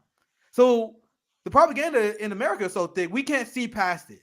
That's how strong it is. When I tell people that we're the most propagandized country, they can't even begin to wrap their mind behind it. Then I explain how in our country we have weapon defense contractors pay MSNBC, and then you have that same contractor pay politicians. Then politicians do pro-war shit, and then MSNBC prop up the politician who is doing pro-war shit. There is literally no difference between that and state media. There's no difference between state media and a channel who gives nothing but pro-war narratives when they get paid by weapon defense contractors. There's nothing more state TV when Wall Street pays off cable companies and then they justify corporate bailouts. How is that not worse than what other countries do? It's not. It's not. So other countries know this. And I found a video that was extremely interesting because in Europe and in Germany in particular, other countries are starting to study United States propaganda. Now, I'm going to allow the video to speak for itself. and then I would love to give Zoya a take, and we add more to it. Do you know that German high school students learn about U.S. propaganda in their English?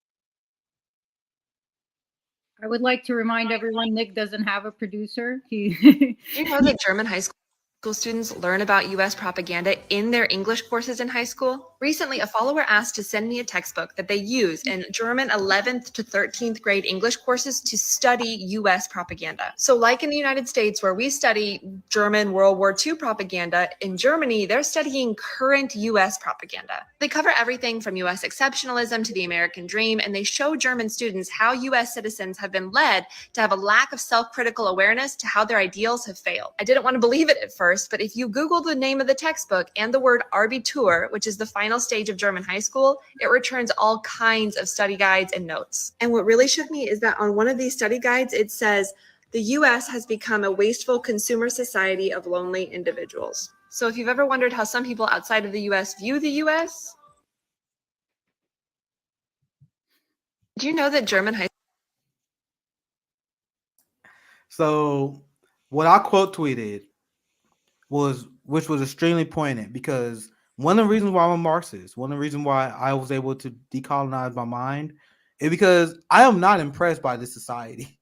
There's a lot of people that see this country and like, goddamn right, it's just great. I look at our society, I look at where human society has went, I see nothing but wasted potential. I'm telling you guys all the time, I was a student of history before I got into politics. When I look at the direction the human race has took, mostly because of Western dominance, where you have the British axis, the French with the United States, and I'm looking at the path that humanity took, man, I see nothing but wasted potential. That's just me. And the quote that you mentioned there, the U.S. has become a wasteful consumer society filled with lonely individuals. We are bred to think the rat race is all there is. Go to great college, get a great career, make a ton of money, and you'll be happy. Then you see a lot of these people who have money I can't even fathom. They are unhappy. How can you be unhappy? The people be living in giant houses. Hell, they can have a wife, 2 kids. They can have a beautiful family. Like all the things I think about, like if I think about like, damn, what would be my ideal life? These motherfuckers will have it. And then they will still be clinically depressed. Why do you think this is? That quote sums up perfectly. We're a consumer-based society filled with lonely individuals. This capitalist system, capitalism is not designed for the human mind. This shit breaks our brain. It breaks people's brain. People go crazy. This is why America is the most unhappy, and we also the sickest society. The reason why we are the sickest society because we work ourselves to death. So the point, as soon as we get off work, the first thing, why you still car? First thing I do, I get home, I'm rolling a blunt, I'm smoking some weed, right? And I had a more healthy like alternative to that. Because a lot of people they get home and they drink themselves to death, or they get home and they eat a ton of crap food. They eat a ton of sugar because that make them feel better because we live like robots. Meanwhile, if you look at indigenous people, there was study that indigenous people are happier than Americans. Going in the wild, picking berries, being around family, not having to work all the damn time. You guys gotta get some real thing about how you gotta get some thought about how we've been programmed to think. I don't think this society is designed for us. Like it's designed for the rich. The rich love this shit because they exploit our labor. They work maybe 20 hard hours, and this is me being generous, maybe 20 hard hours a week. And I'm being very generous with that number. So they don't really work hard. If they do, they're very comfortable. They really well taken care of. This shit's not for us though. Shit's not for us. Now let's dive into the actual propaganda. Before I share on that, Zoe, do you have any? What's your reaction to that video? Yeah, I saw it. Let's play it one more time. And I want to get your reaction because it's a very short video. I'm gonna play it one more time because I love it. So let's play it one more time and let's get Zoya to speak here.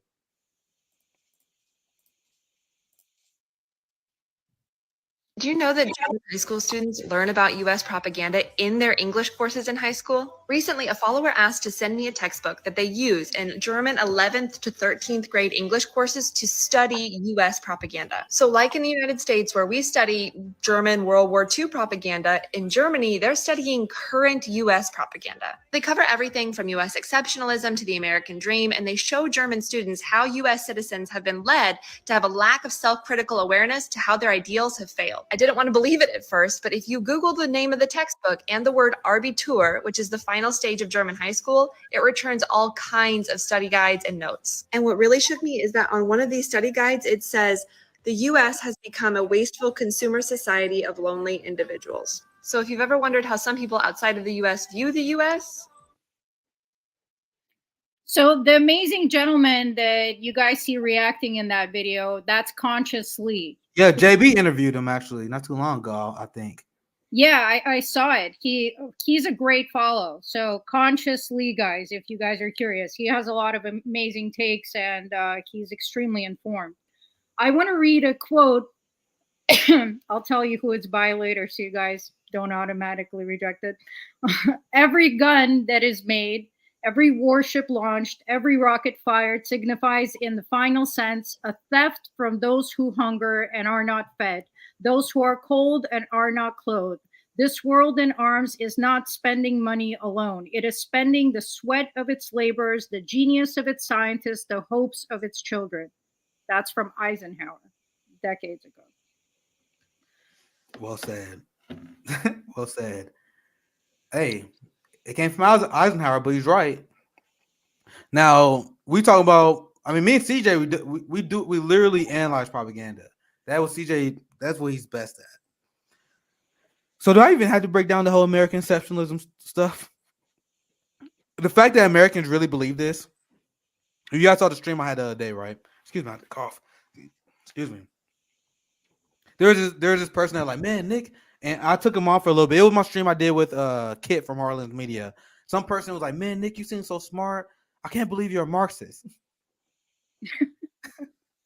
So you guys understand that when Germany is breaking down propaganda, they're breaking down capitalist propaganda.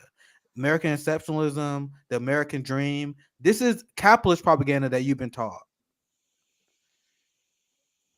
In USSR, we were taught that it's all propaganda, it's all lies, and USSR had its own what I call propaganda.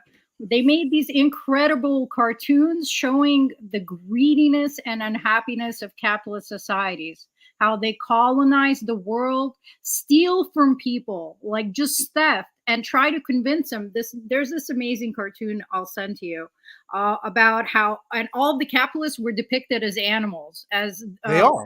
Yeah, exactly. As like They this are. elephant that comes into Africa, into this man's property, steals his house, steals his property, then tells him it's his problem and starts giving him cigarettes and porn and all of this other stuff to try to seduce him.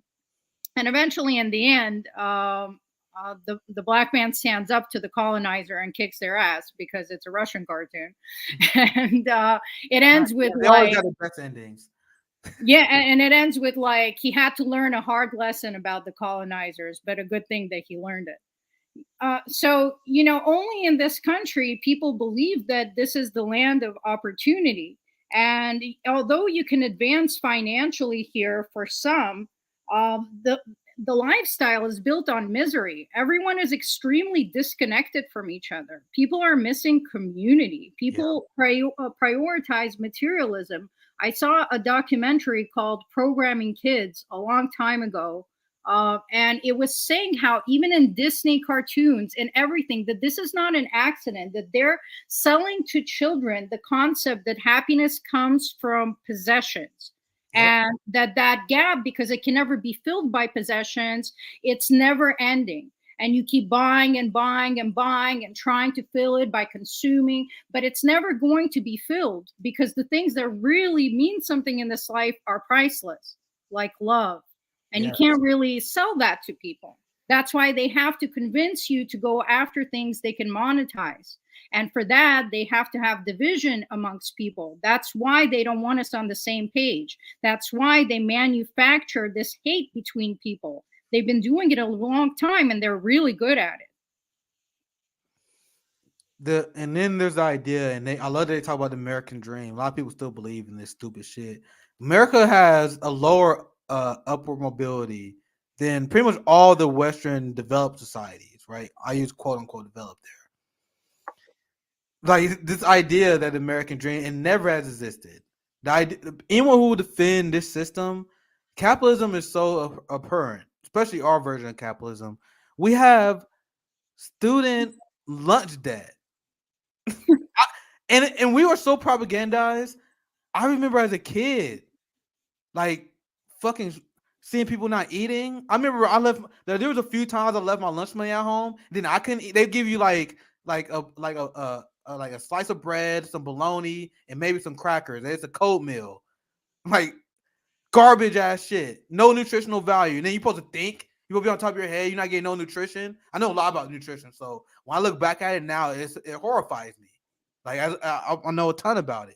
They usually feed us these cold ass meals, and I wasn't the poorest among us. So this would happen for me. Like whenever I was like probably a dumbass and I forgot to like bring my lunch money to school.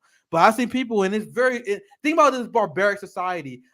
You are among your peers. You're in line with your peers, and I see it all the time, man. They're like, you don't have enough funds. Then you gotta take your lunch tray, put it back, grab the cold food tray. They are humiliating poor kids all out this country. What do you guys think that do to people's psychology? This is one issue. One thing I have a hard time not ranting because it's just one thing. There's just one thing I can talk about. Not medical. We're not talking about medical debt, mortgage debt, student loan debt. Like there's so many fucked up things that happen in our society, which leads our generation to become Marxists.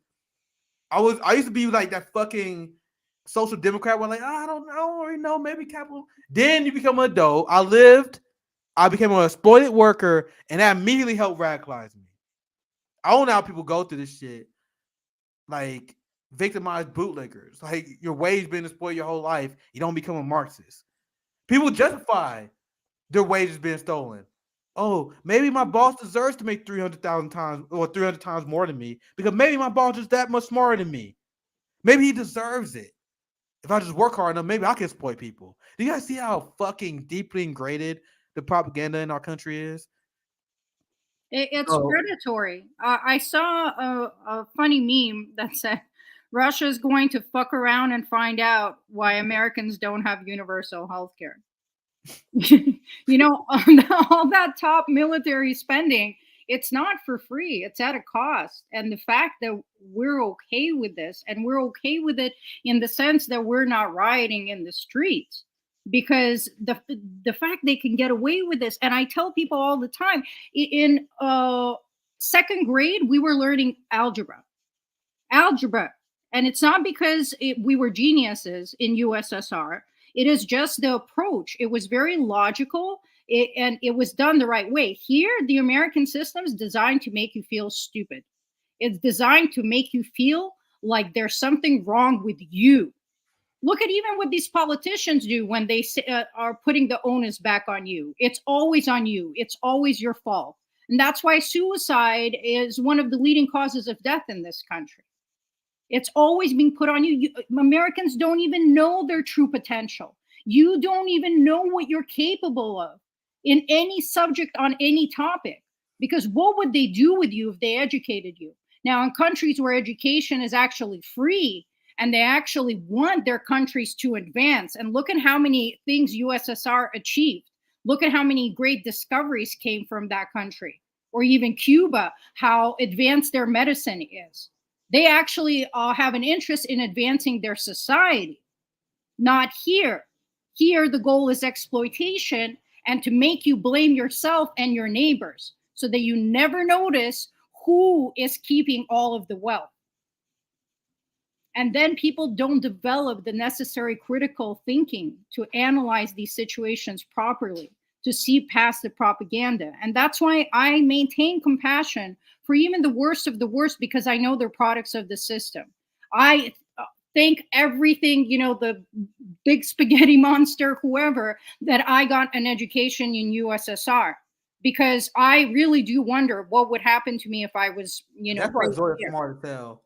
I told you guys I had to learn everything, man. Like I was on Twitter. I started, like, despite my join date showing 2011, I didn't really start tweeting until like 2000, like late 2018, 2019. So y'all motherfuckers only see my good takes. Man, I used to have some badass. Well, not badass, bad ass opinions, right? like they're bad as hell. And I swear, if I had Twitter back then, you guys would have hated me. Like, if I was on YouTube, you guys would have hated me. And then I look back, I'm like, man, I don't know why I used to fucking think that. And then when I went through the process of decolonizing my mind, started reading more theory, got more real life experience as an adult who was exploited. You get revolutionary discipline. It's kind of shocking how so many Americans don't even get to that point. So many Americans don't even get to that point where they still believe the shit they were taught in fifth grade is true. They still believe that shit. I tossed, and I'm not exaggerating, guys. Like, other than like obviously provable math shit and science shit, like 1 + 1 = 2, right? Other than science shit, everything like in terms of society, social sciences, history, I ditched all that shit. Like, I almost remember the exact time. Like, okay, I'm gonna relearn everything. Like, I'm like, all right, they lied to me about so much shit. I might as well completely divorce everything they taught me and start over. That was maybe 10 years ago. I did that. Maybe about 10 to 8 years ago. I was like, man, I'm just done. I'm just done. Then I went through this process where I had a lot of still had cringe takes, because I'm still trying to figure out where to navigate. Then I eventually found upon Marxist thought, right? And that's why I'm at today. I want to get. I now I look at my notes, man. I think there was one story I remember I was supposed to report on the story, because I don't think me and CJ got to it. I don't think we covered this. Did we cover the AOC CEO? Did you watch Nick and CJ on? No, we didn't do Monday. We did Friday. I don't think we covered the story. The AOC CEO. I'm trying to remember. I didn't watch. I don't think I did. Oh, we gotta do the story. I swear to God, I don't remember. I don't think I did the story though. But I'm gonna read the super chat. We got one more story and we can wrap up tonight. Nick and Zoya would like to get your take on the professional managerial class / social justice industry obsession with equity versus equality. Nick and Zoya, I want to go. I'm trying to see. We still got to get to the Red Scare. I'll just say this: the establishment plays word games a lot, and I don't want to play with them anymore. Every term, progressive, whatever it is, they'll co-opt all our issues and use it to just fortify the establishment. Yeah, that's why I'm struggling. I'm trying to interpret this comment, because I don't know who we're talking about. Because I talk about I tell you guys, I don't allow liberals to hijack our terms, right? With their obsession with equity versus equality. I'm trying to see what you're complaining about. I don't really get it though. I don't. Do you know what it? Hopefully, I'm not missing something. Zoya, do you know what I don't know specifically what they're referring to. There's definitely debate over it, but I can't think of a topic where there isn't debate over it, and it's just manufactured debate. Honestly, we know what we're fighting for. Yeah. So the Marxist point of view, we want to seize the means of production and get what is owed to us. And the reason I'm struggling with this, because when I look at the Marxist point of view, when I look at the leftist point of view, the whole equity versus equality thing doesn't really, like, that discussion not being had. Is like what we are owed. And anyone else who's like, there are a lot of liberals who try to hijack our shit, but they don't have no revolutionary discipline. Maybe he's talking about them, but I don't know what arguments they use. So, sorry, I can't respond to that question better. I don't know what they are arguing that I disagree with, but I think we can, like, I want us to have workers that get their pay share, their fair value. So equity versus equality, I don't know, man. I don't know. Maybe I missed something. Maybe it's been a long show, but I'm not quite sure how to respond to that one. Thank you for the $3, Black in the Empire. I thought Obama was gonna fight for Black people. In fact, he was one of the worst presidents. I'm saying one of the worst. I used to say the worst, but now Joe Biden's like, man, Obama, fucking young kid. Hold my beer.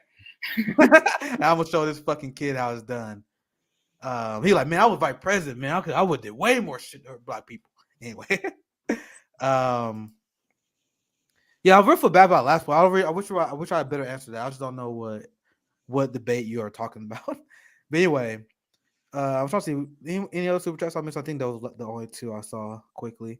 All right, let's get started. I'm trying to remember. I really hate if I cover this twice. I do not think I covered this, and I literally must cover this because at this point this is already 4 days old. I do not think I covered this. So let's dive into this.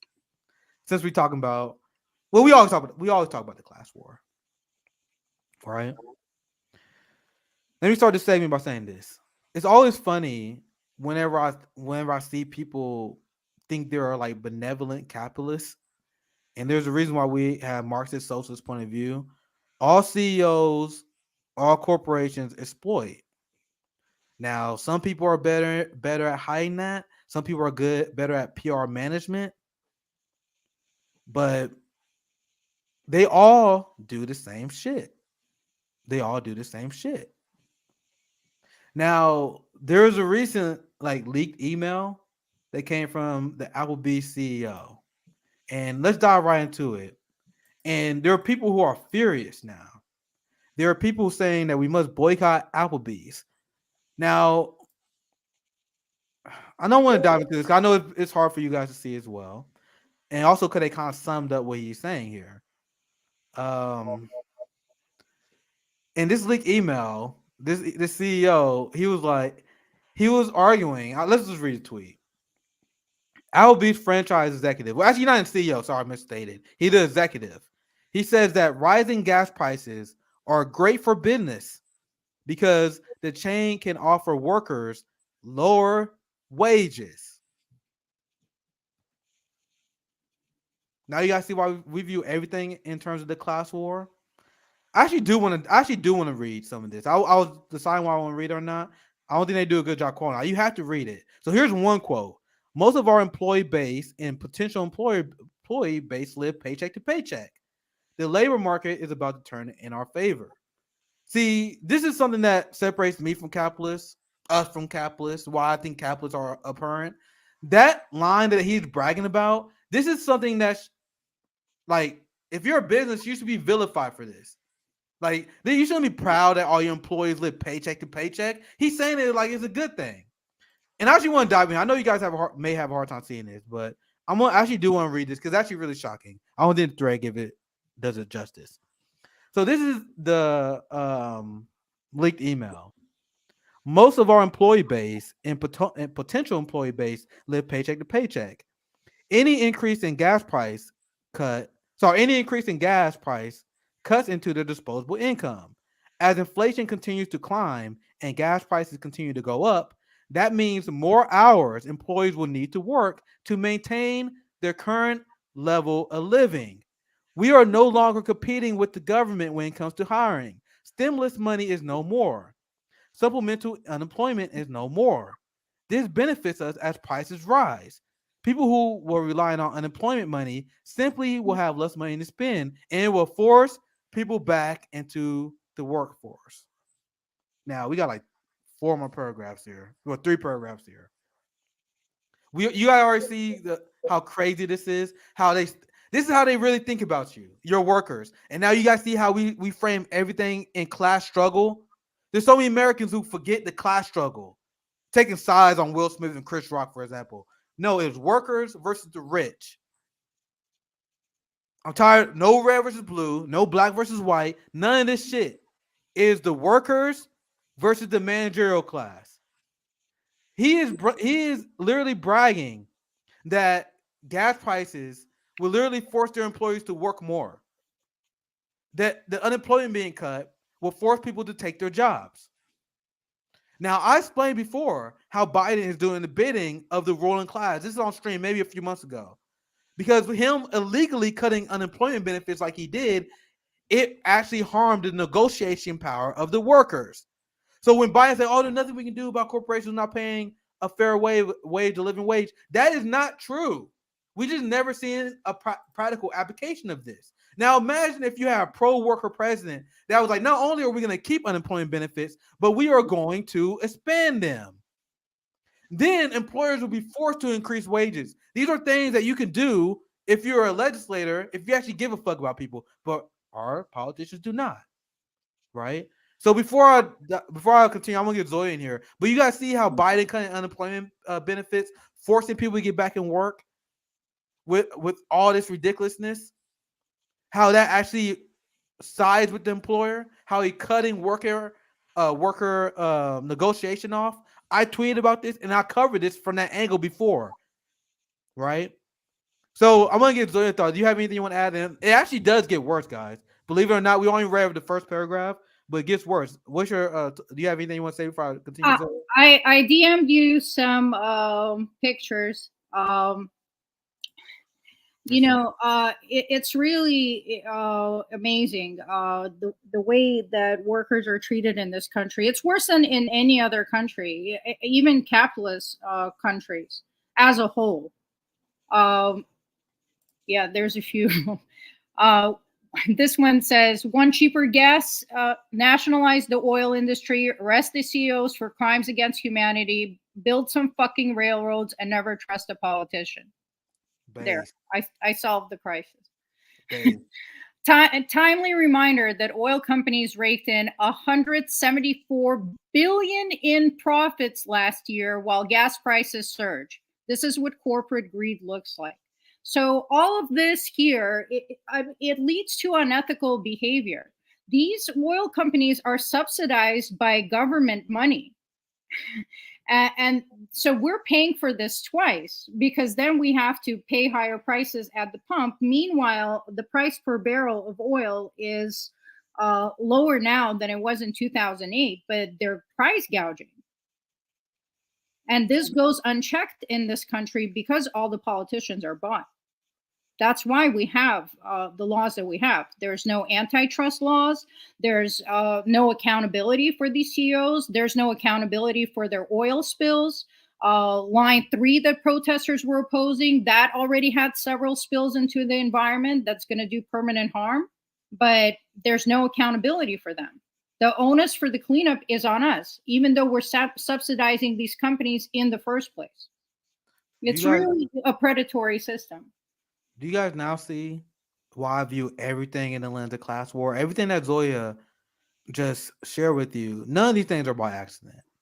All these are designed to siphon wealth from the workers to the professional class that pays off our politician. And this will always be the end result of capital.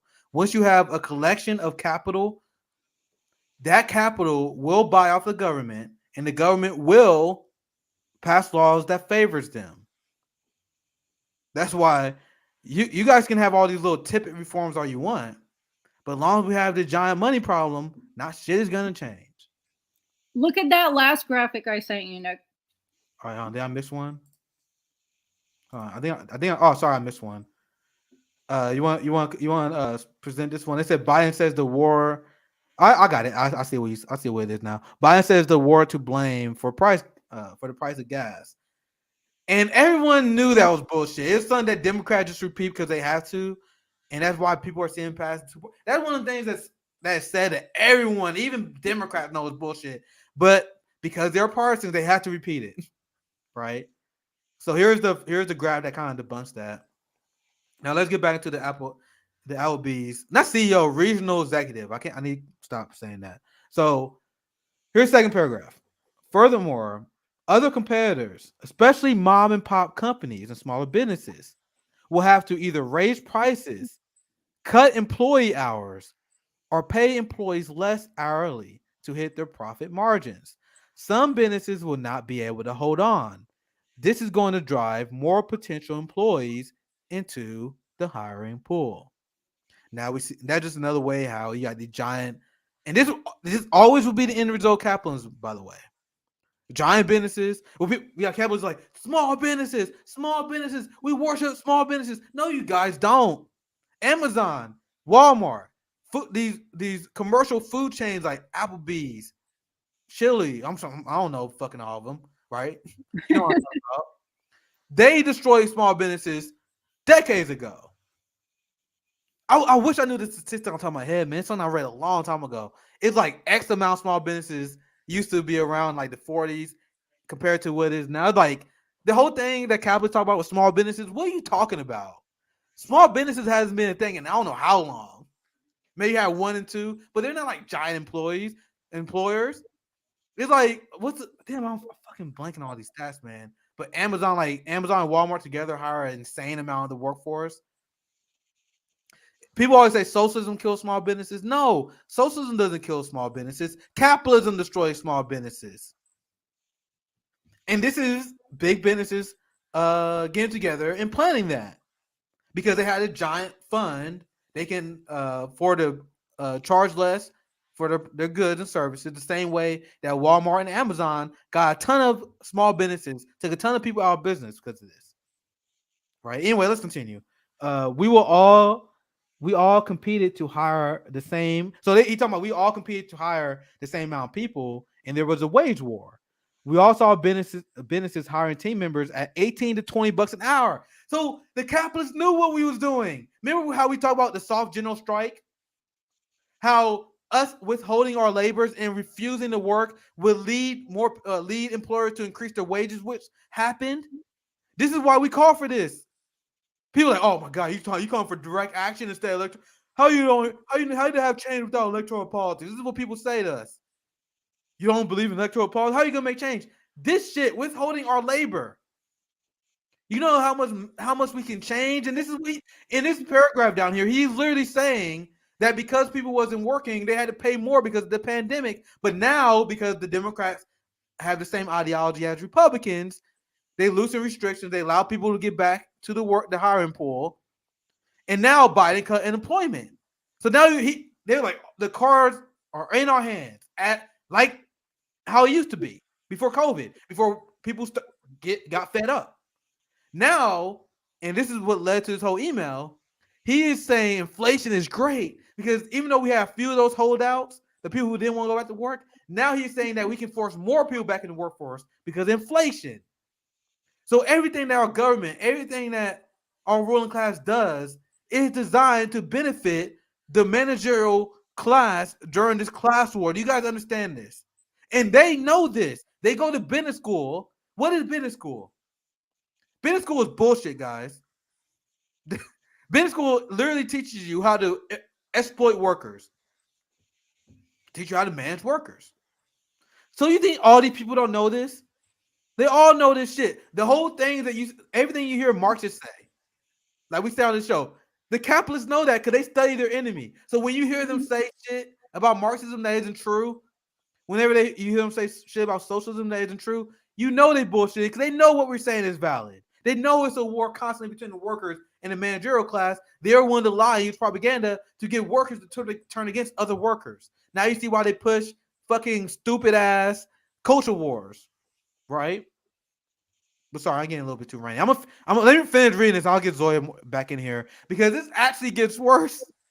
Believe it or not, I'm looking for a part in particular. Here, I think that's the end. All right, I hope I didn't miss it. So I'm gonna continue now. I'll get Zoya back in here. Let's see where I leave off.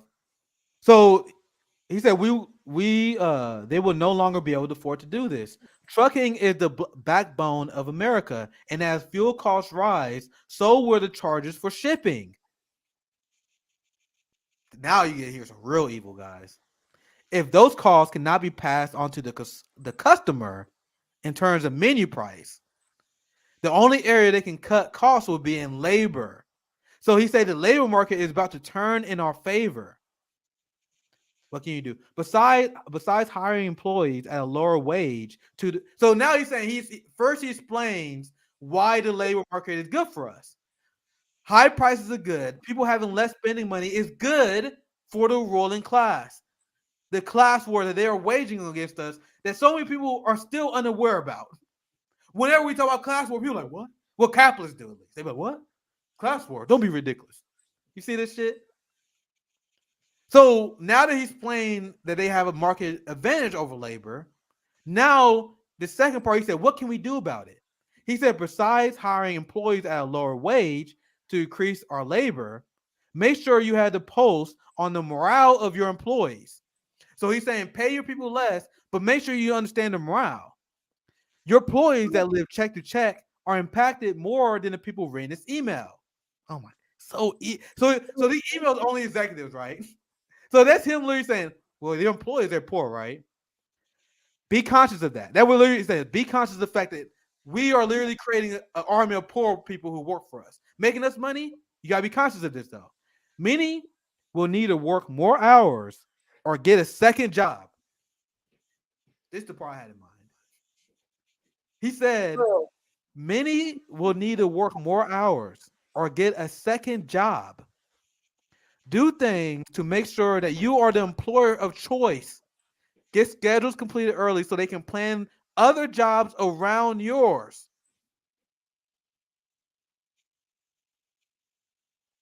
But y'all motherfuckers sign with capitalists. Now you guys understand why RBN is unapologetically a Marxist channel? Do you guys understand now? Zoe, I would love to hear your thoughts. I DM'd you some stats on small businesses. They're pretty interesting. And I'm just going to say small independent businesses have declined sharply in both numbers and market share across many sectors in the economy. Starting a new business appears to have become harder than ever, with the numbers of startups launched annually falling by nearly half since the 1970s. Yeah, small business is dead. We live in a corporate hellhole. When people talk about small businesses, I'm like, all right, you got that screenshot you had up has a lot more stats than that. All right, let me read through it. I'll read through it. I don't know if you can see it, so I'll try to read through it. So between 1997 and 2012, the number of small construction firms declined by about 15,000, while the number of small manufacturers fell by more than 70,000. Local retailers also saw the rank diminish by 108,000. Oh, sorry, 108. Yeah, thousand. A drop by 40% when measured relative to the population. So it dropped by 40% of local retailers. So this whole mom and pop store shit, I'll be looking around like, what the fuck is the mom and pop stores you guys are talking about? Basically, what I see when I see small businesses, I see side hustles, right? Like it just be like, oh, I make chairs, so that's my small. Like there's not like a small business market that's hiring workers so you can negotiate wages. Prices are being set based on competition. When you see capitalism describe how capitalism is supposed to work, it doesn't exist that way. You have corporations that like cut off market shares. And they're like, all right, this is your market share. This is what cable companies do all the time. This is your market share. This is my market share. Let's keep it that way so we don't have to compete with each other. That's the reality of capitalism. Let's see if I can find another one. The number of community banks and credit unions has fallen, dropping from 26,000 to 13,000 since 1995. The local financial institutions held nearly half of bank assets 20 years ago, but today they control just 23%. All told, between 1997 and 2012, the share of total businesses revenue going to firms with fewer than 100 employees fell by nearly 1/5. So great stuff here. And it's actually crazy how Zoya can find these receipts so fast. How the hell you do it? How the hell you doing, my friend? I got everything lined up. I just go, you bring it up, and I'm like, all right, got to pull that up. Now you got to see why I bring Zoya on. Zoya is too powerful. I'm literally talking about that. She brought this. I'm like, man, what the fuck's the numbers? But yeah, now with that story, and one last thing I want to add to the Applebee story, because this going around, and people are pissed. People are pissed when they saw that email. Rightfully so. Rightfully, I'm not shocked that they're pissed. I'm just curious. I'm just curious. All right, so let's go back to the story. I'm just curious because this guy who was caught here because it was a leaked email. Do you guys really think that he's like an oddity in the business world? Like he's just some sort of evil villain who stands? He's more evil than other capitalists. Do you guys really believe that's the case?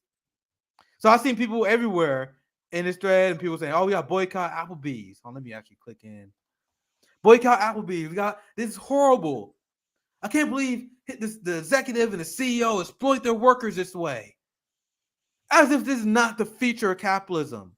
Every CEO, every single corporation has the ideology. This is my tweet. I'm kind of spoiling it here. But I want to show you guys some of the responses, right? I'm not picking on anyone here. I don't want you guys to think that. I'm not picking on none of these people. BC boycott Applebee's. There are a lot of other people saying that, right? I'm not gonna show you all. But this is my take, right? I'm glad that a lot of people saw it. But I'm like, this is standard ideology. If you're in management, if you're a CEO, your job is to lower the value of labor. If you lower the value of labor while increasing prices, which a lot of people have done because inflation, you maximize your profits. The only goal of capitalists is to maximize profits. In fact, in this country, if you find yourself to be a benevolent capitalist and you don't do everything in your power to decrease the labor value of your employees and increase profits, shareholders have the right to sue you. You guys understand that, right? If you are not in the endless pursuit of profits, the people who have shares in your company can sue you for fraud. So it's not like this is an odd situation with this leaked email. Not only do they all hold this ideology, you literally have to. You literally have to, or else your shareholders will be pissed. So there is no ethical, and this is what a lot of people struggle with. Everyone struggles with this. There is no ethical consumption under capitalism. All billionaires and CEOs exploit. Boycotts are good because it help. I mean, obviously, you don't want to put your money in a situation. I encourage boycotts because that's the best way. That's the only the democracy you have. Like you vote with your money. So this is not what I'm trying to do. I'm not trying to get away people from boycotting. I think Zoya said that. Every single day we vote with our dollars. Yeah, we say it again. I love the way you say it. Say it again. We vote with our dollars. Yes. I love that. We vote with our dollars. So don't get me wrong, I'm not trying to decry boycotting, but it's not going to lead to systematic change. Just not. Now, a lot of people about boycott. Now, look at this. A lot of people about boycott Applebee's in response to this. What's going to be the result of that? You're going to have some other jackass. Let's say if you're a CEO at IHOP, Chili, what some other restaurant, I don't know, Red Lobsters, all this shit. They're about to see an increase in sales if you boycott Applebee's, and their CEO had the same ideology. The only thing you're doing is you just getting your money from one shitty ass capitalist to another shitty capitalist. So people are saying, what can you do? What can we do? Become class conscious now. Support all labor strikes. Do not cross the picket line. Do not repeat capitalist propaganda that devalues work like, oh, it's a low-skilled job. Be an ally and realize that this is a class struggle because none of these capitalist solutions, like all the capitalists in that story say, oh, well, they're just a bad capitalist. We just boycott them and we can get a good capitalist to take his place, and the good capitalist somehow going to pay his workers more. No, it's not how it's going to work. Not how it's going to work. So become aggressively class conscious, aggressively anti-capitalist, because this is what capitalism leads to. So we're about 2 hours in. I want to get Zoya. What's your any final thoughts on that last story? And then we can some chats, and then we I agree with everything that you said, and I think you phrased it very eloquently in your tweet. There's some capitalists in the chat very upset and they can drop mad. Saying that socialism is slavery. So again, I lived in the USSR. With the profit motive removed, innovation was extremely well developed, as you know, by the many accomplishments of the USSR. Food was all organic and high quality. The food here, even the expensive food here, does not taste that good. Travel to foreign countries and you'll see what I mean. The standards for even companies like McDonald's are lower than anywhere else in the world. So are the wages for the workers. It goes hand in hand. It's exploitative and destructive on every single level. We have monopolies in this country. It destroys any idea you might have of free market competition because you can't compete with people that are exploiting resources, cheap labor, and getting subsidized by the government.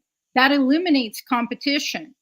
But in countries where you don't have a profit motive, your products just have to be good. So the quality of clothes, the quality of every item you can think of, toys, everything. It was never made from cheap products. Things were made to last. Things were handmade. Things were made with the goal of actually serving the people. And in this country, due to the corruption, because the monopolies, they concentrate wealth and then they buy up politicians, then the laws are corrupt and it's this never ending cycle. So that's why we have the top military spending, but yet we don't have basic things like healthcare. And no, people should not be competing for things like medicine because you will pay anything to save your life.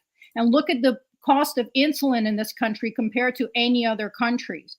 This is blackmail. You are holding people hostage. You cannot have competition for things like housing. You cannot have for things that people need to survive. And other countries don't have that. So, no, I'm sorry, my friend, you were misguided. Socialism is not slavery. Capitalism is slavery. Saying that we want our fair labor value and we want to control the means of production and slavery is the clownish shit I ever heard. So, my question to capitalists: name one time. So while you guys say socialism is slavery, name one time capitalism has existed without slavery. Don't worry, I'll wait. Capitalism cannot exist without slave labor. When has that ever happened?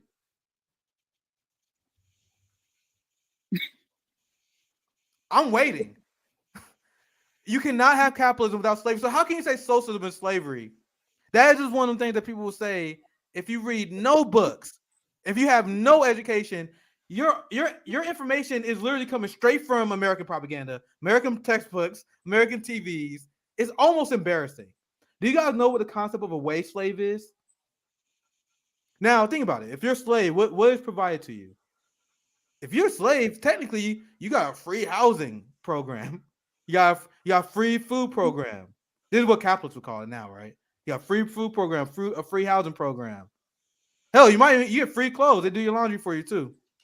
So if you're in this country, if you're a wage slave, you get paid so little. A lot of these people also work 2 jobs, so they do nothing but work.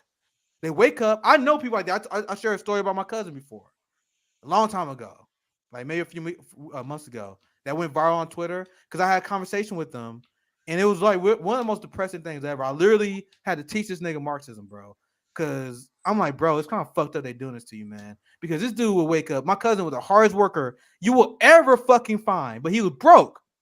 This motherfucker wake up at like 6 a.m., take his kid to work, then go to. I know that because he lived with me. We took him in. Well, I now get in my personal life. I usually don't like talking about it, but I have to for this case, right? So I took my cousin in because if I didn't do that, he would be homeless.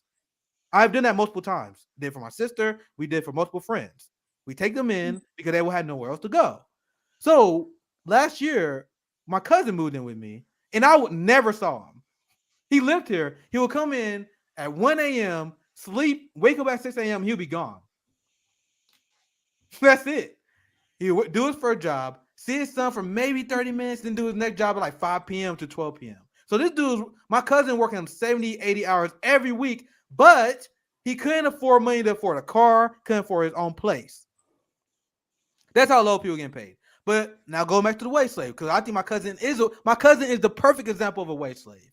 So you work all day, almost every day. He would have like one day off. We play video games together. One day when you stay with us. He has just enough money to feed himself maybe once or twice a day. Just enough money. Well, he couldn't even sleep. Now he got a place. So all his paycheck goes to feed himself and house himself for his labor. Now, obviously, there's differences, right? In terms of violence, that kind of things. But functionally, the quality of life that he's living is no different than a slave. Because when you're a slave, you wake up and you work all day, and you get food and you get housing because of that. That is what so many people in this country do. They're not having life experiences. They're not going on vacations. They're not spending that money giving them a treat, something good. They just work all day so they have just enough to feed themselves and their family. Just enough so they maybe have clothes. Maybe just enough so they can go sleep at night. That's a wage slave. But go ahead and tell me more about how socialism is slavery. I can't even wrap my mind around how anyone can say something that stupid. But anything else you want to say, Zoya?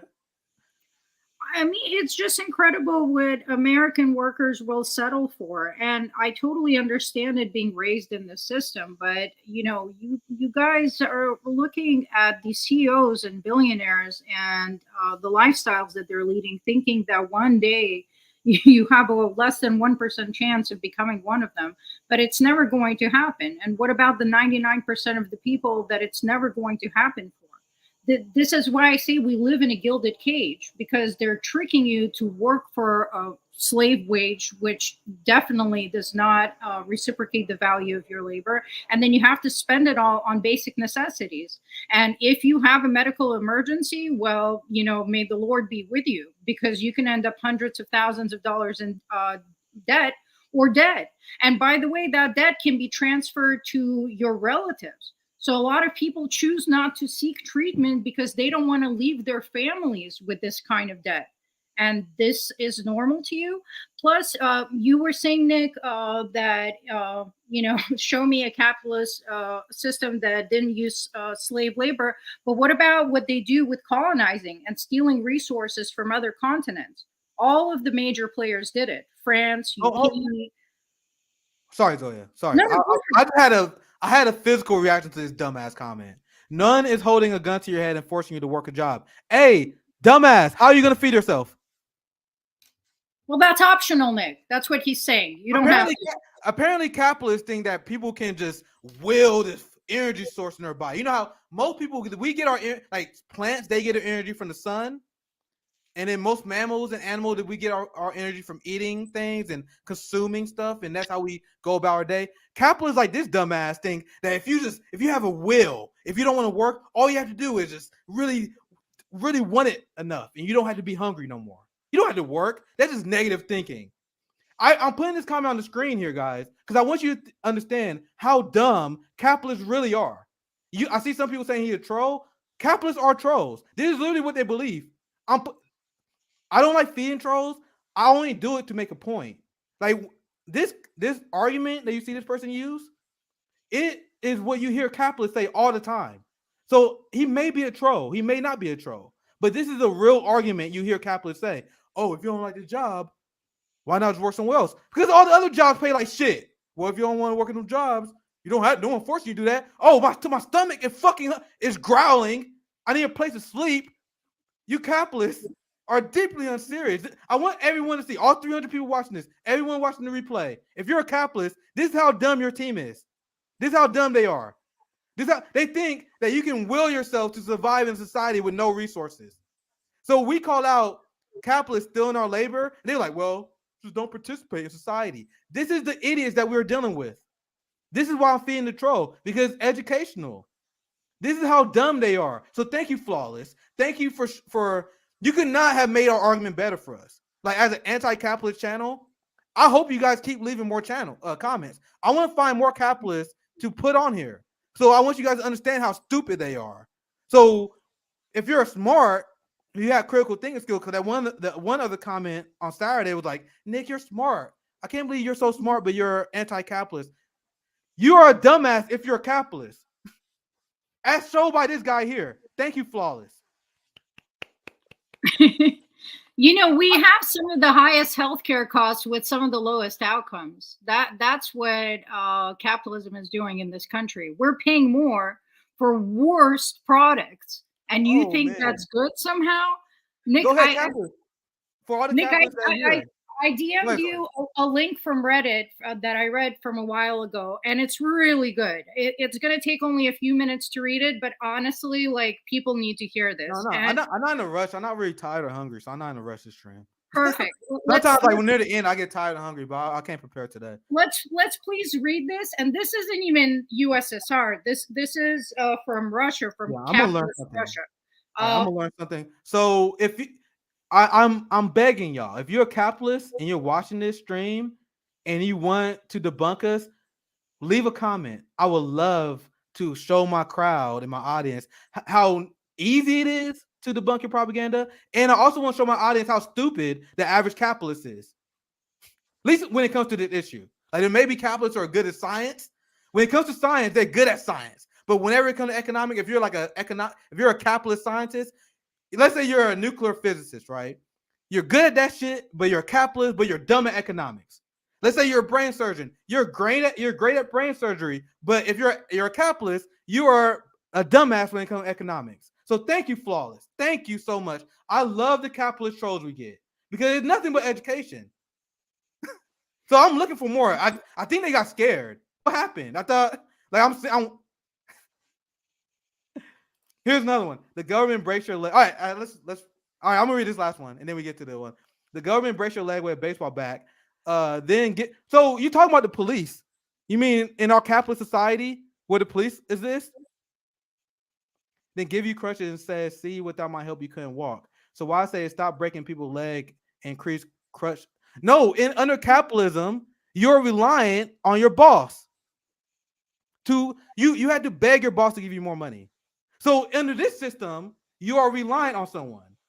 Do you guys understand? Do you guys see how stupid these people really are? But anyway, I don't want to derail the show anymore. I see we got a chat from my man Jimmy or Steph. Thank you for the 499. Man, Jimmy. Capitalism took the world's richest country and rendered 80% of the workers living paycheck to paycheck. We were the richest country in terms of how much we have, but 80% of us live paycheck to paycheck. We have a student loan debt, medical debt. We got a massive homelessness crisis.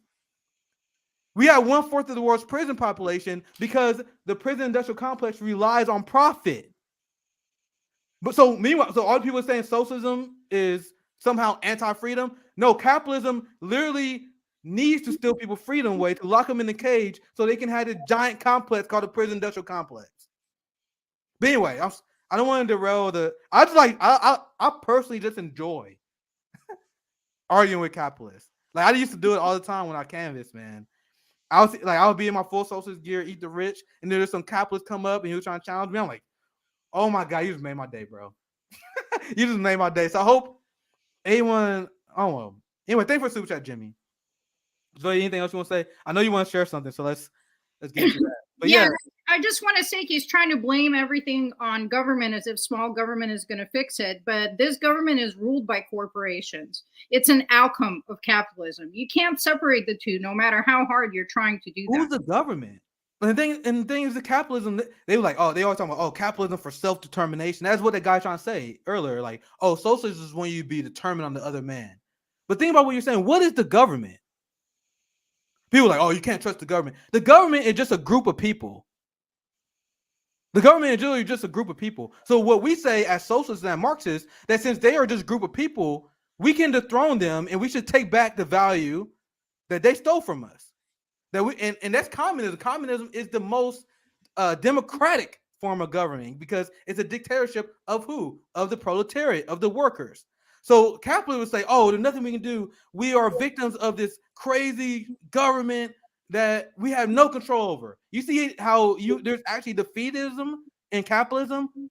There's this ruling class we can't do anything about. Under communism, we're like, no, let's fucking overthrow these motherfuckers and run the society ourselves.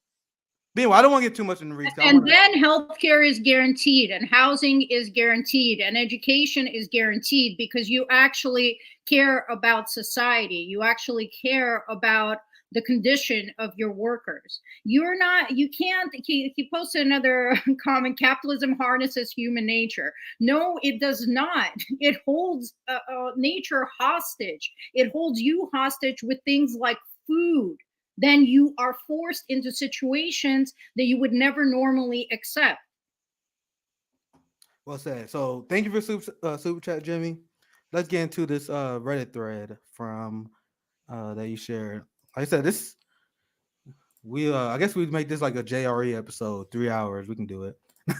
Anyway, let's read this and we read some chats and we wrap up here pretty soon. I don't know how you feeling, Zoya.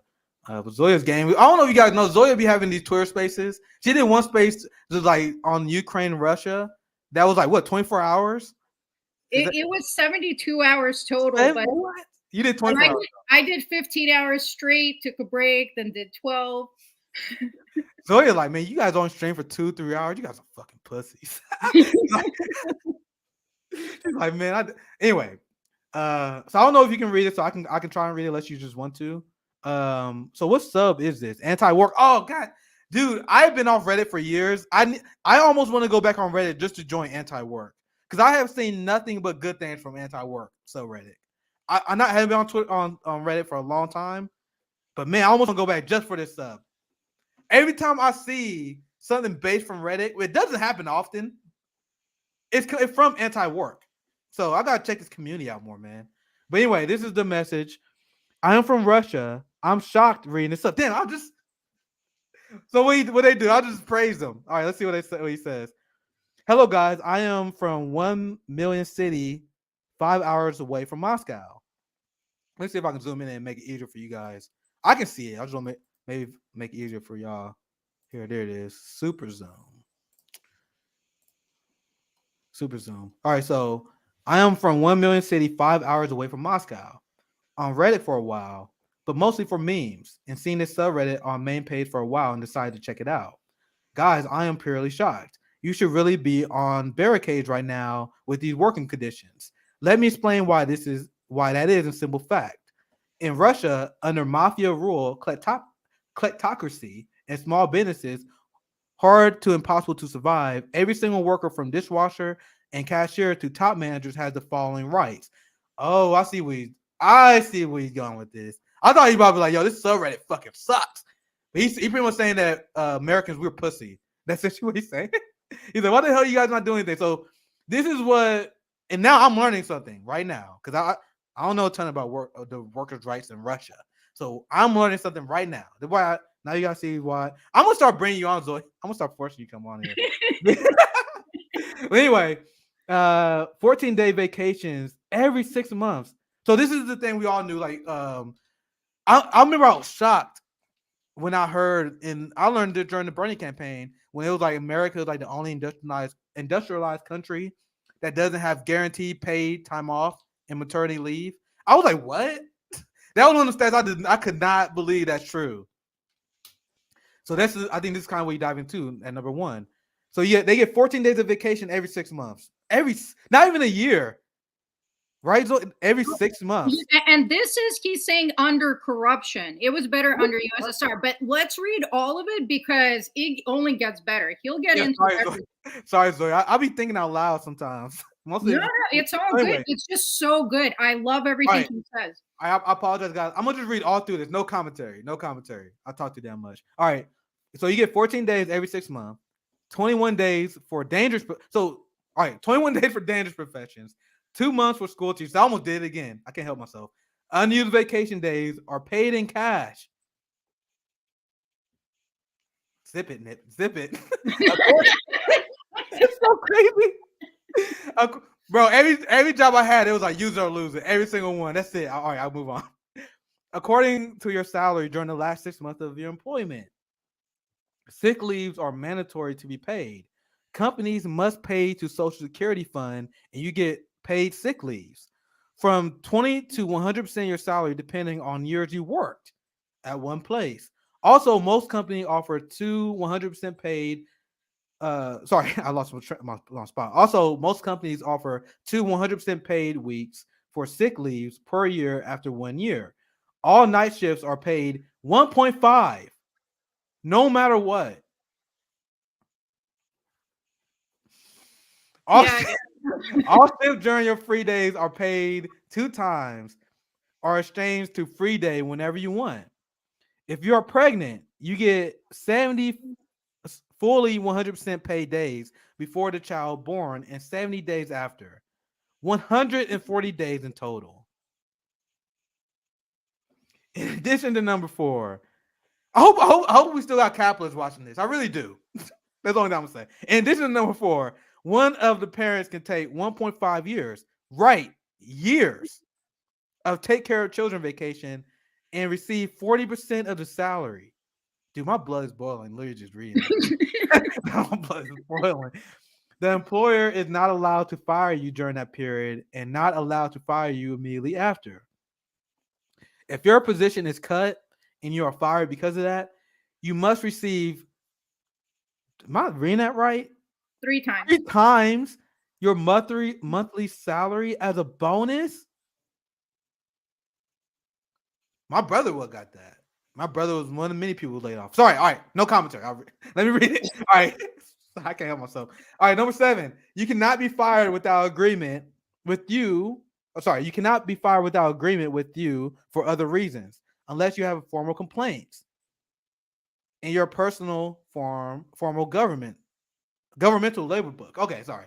All complaints must comply with labor laws.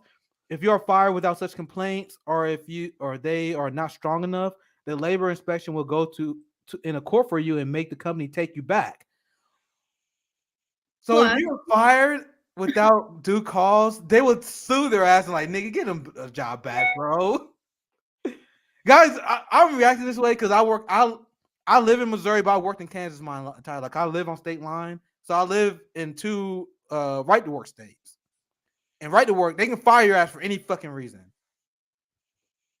And they're not even questioned here, bro.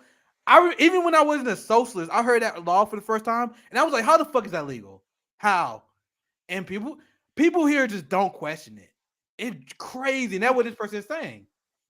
This person is saying he dissing us because he's like, bro, the fact that you guys not protesting, you guys are pussy, man. So, like, guys, that's the basic shit. You're the richest country.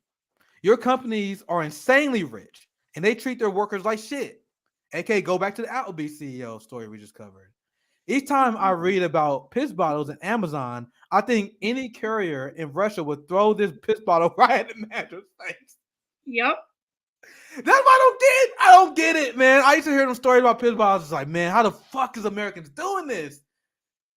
Sorry, so I shut the fuck up. I think he was saying, man, Russia, you will get your ass beat.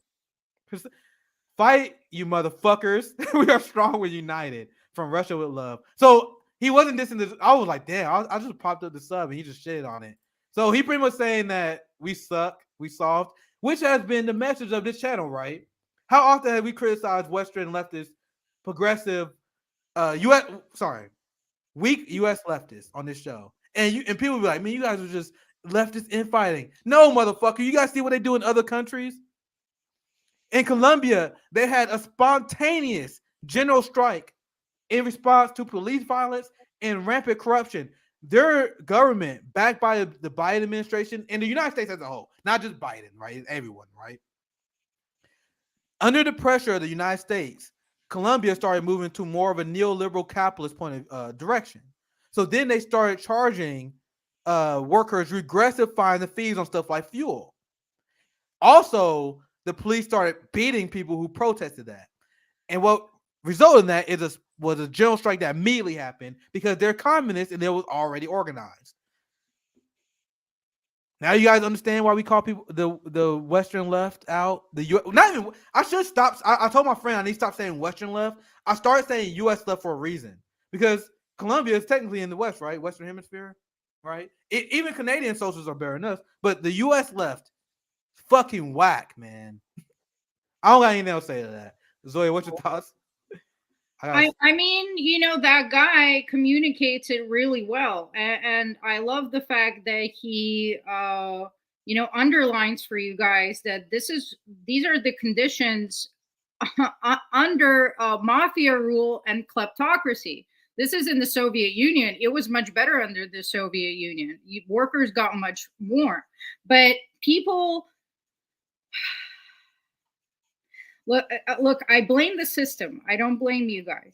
Okay? So let's start with that premise. But yeah, I mostly just talk shit. Why are you tolerating this? Like he was saying, he would throw that piss bottle in their face. Riots would be happening every day. These people just will not take it. Their spirit is so strong. They know when they're being oppressed. But they have unity. They will set their issues aside. They will be like, I don't give a fuck if I hate you. I don't give a fuck if I disagree with you on everything. Right now, this asshole exploiting us, we got to go after him. Period. And the bosses are scared. And thing is, I don't know what else to do, man. The reason why we got a YouTube channel, the reason why we got to continue to spread awareness, because I literally don't know what else to do to get people there. The reason why we had General Strike Summit is not because we think a General Strike is possible anytime soon. It's because someone has to start a conversation. Someone had to start instilling revolutionary discipline into people. Like we had conversations. It's shocking. Like especially when we did a General Strike Summit, we had less than 10,000 subscribers. I'm like, how is there not left channels everywhere? Like fucking putting summits together, talking to workers, trying to get them to fucking protest. Instead, we got the exact opposite. We got channels that not only not doing none of that stuff, they telling people to vote Democrat. Like when I see like what you explain in Russia, what I see what other countries do, man, I'm like, I don't know how we can get there other than me just trying to get people more revolutionary discipline. Like I don't know what other thing we can do other than continue to hit the streets. But in order to get the numbers we need more people educated. That's what Fred Hampton was saying. That's why he said you need education before you need a revolution. We are so far away from that, man. We're so far, and really depressing because we need it not now but yesterday. Thank you for the $10. WV Watson. What if you got rid of the employer-employee relationship? Have most or all entities be workers owned, but keep markets, entrepreneurship, and private property. Is that capitalism? See David Ellerman. The problem with this is, and this is why I call for full socialism, communism. Like you can't leave any out for the capitalists. The whole idea of late stage capitalism is that capitalists always need more. So you can keep them appeased for as long as you want with little reforms. And even if you have a government that is responsive to these reforms, it's only a matter of time before capitalists accumulate capital, buy off those politicians, and then all of a sudden you start seeing regulations being scrolled back. All of a sudden you start seeing worker conditions get worse. All of a sudden you see wages continue to fall. So and this is my position, unless we completely seize the means of production, we only just kicking the bottle down the road. You guys see what I'm saying? Even if we have good regulations here, they're gonna have to find a way to exploit people. So a lot of people point to Scandinavian countries. A lot of people look at Sweden, Norway, Denmark, and they're like, "Oh, look how they did it. They still have capitalism." But people ignore the fact that these Scandinavian countries exploit the shit out of the global South. They exploit the shit out of African countries in order to finance their capitalism. And they are far from a perfect society as well. So, and this is what many communists believe. This is why we believe that you gotta have a route there, right? Because social democracy, democratic socialism could be a good route to the end goal. But without that end goal in mind, it's only a matter of time before the capitalists take the production that we took back in the first place, right? So that's my take on it. Zoya, do you see what I'm saying? Wait, what's your thoughts? Yeah, 100%. And I mean, workers owning the means of production is exactly where we're headed with this, guys. Yeah.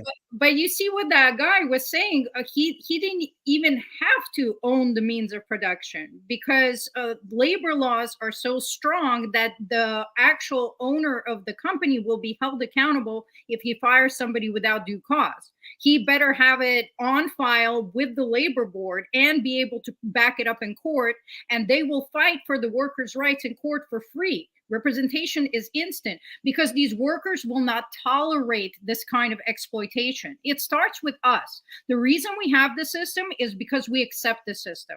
That's why propaganda is so important for the system.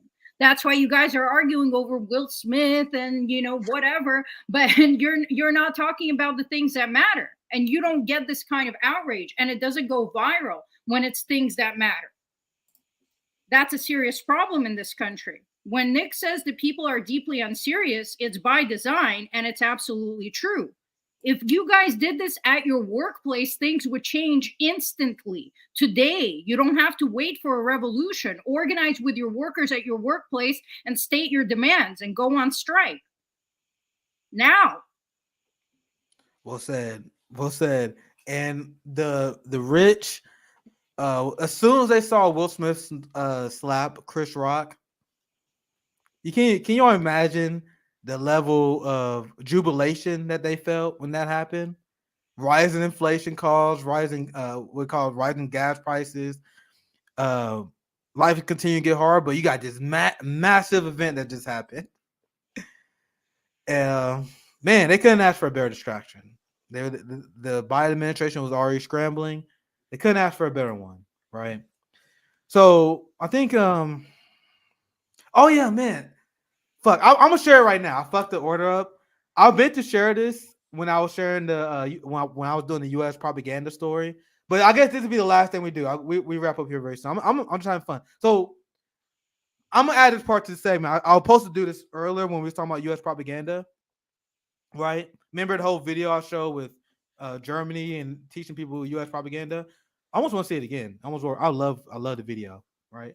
So it's only a short video. Let's watch it one more time because I'm aware that we may have newer viewers watching right now. So this is almost like a continuation of the segment we did earlier, and we wrap up after this. So let's watch the video just in case people missed it. So I say the United States is the most propagandized country. And other countries understand this, so they're starting to study American propaganda. Here's the video explaining that. Do you know that German high school students learn about U.S. propaganda in their English courses in high school? Recently, a follower asked to send me a textbook that they use in German 11th to 13th grade English courses to study U.S. propaganda. So like in the United States, where we study German World War II propaganda, in Germany, they're studying current U.S. propaganda. They cover everything from U.S. exceptionalism to the American dream, and they show German students how U.S. citizens have been led to have a lack of self-critical awareness to how their ideals have failed. I didn't want to believe it at first, but if you Google the name of the textbook and the word Abitur, which is the final stage of German high school, it returns all kinds of study guides and notes. And what really shook me is that on one of these study guides, it says, the U.S. has become a wasteful consumer society of lonely individuals. So if you've ever wondered how some people outside of the U.S. view the U.S.,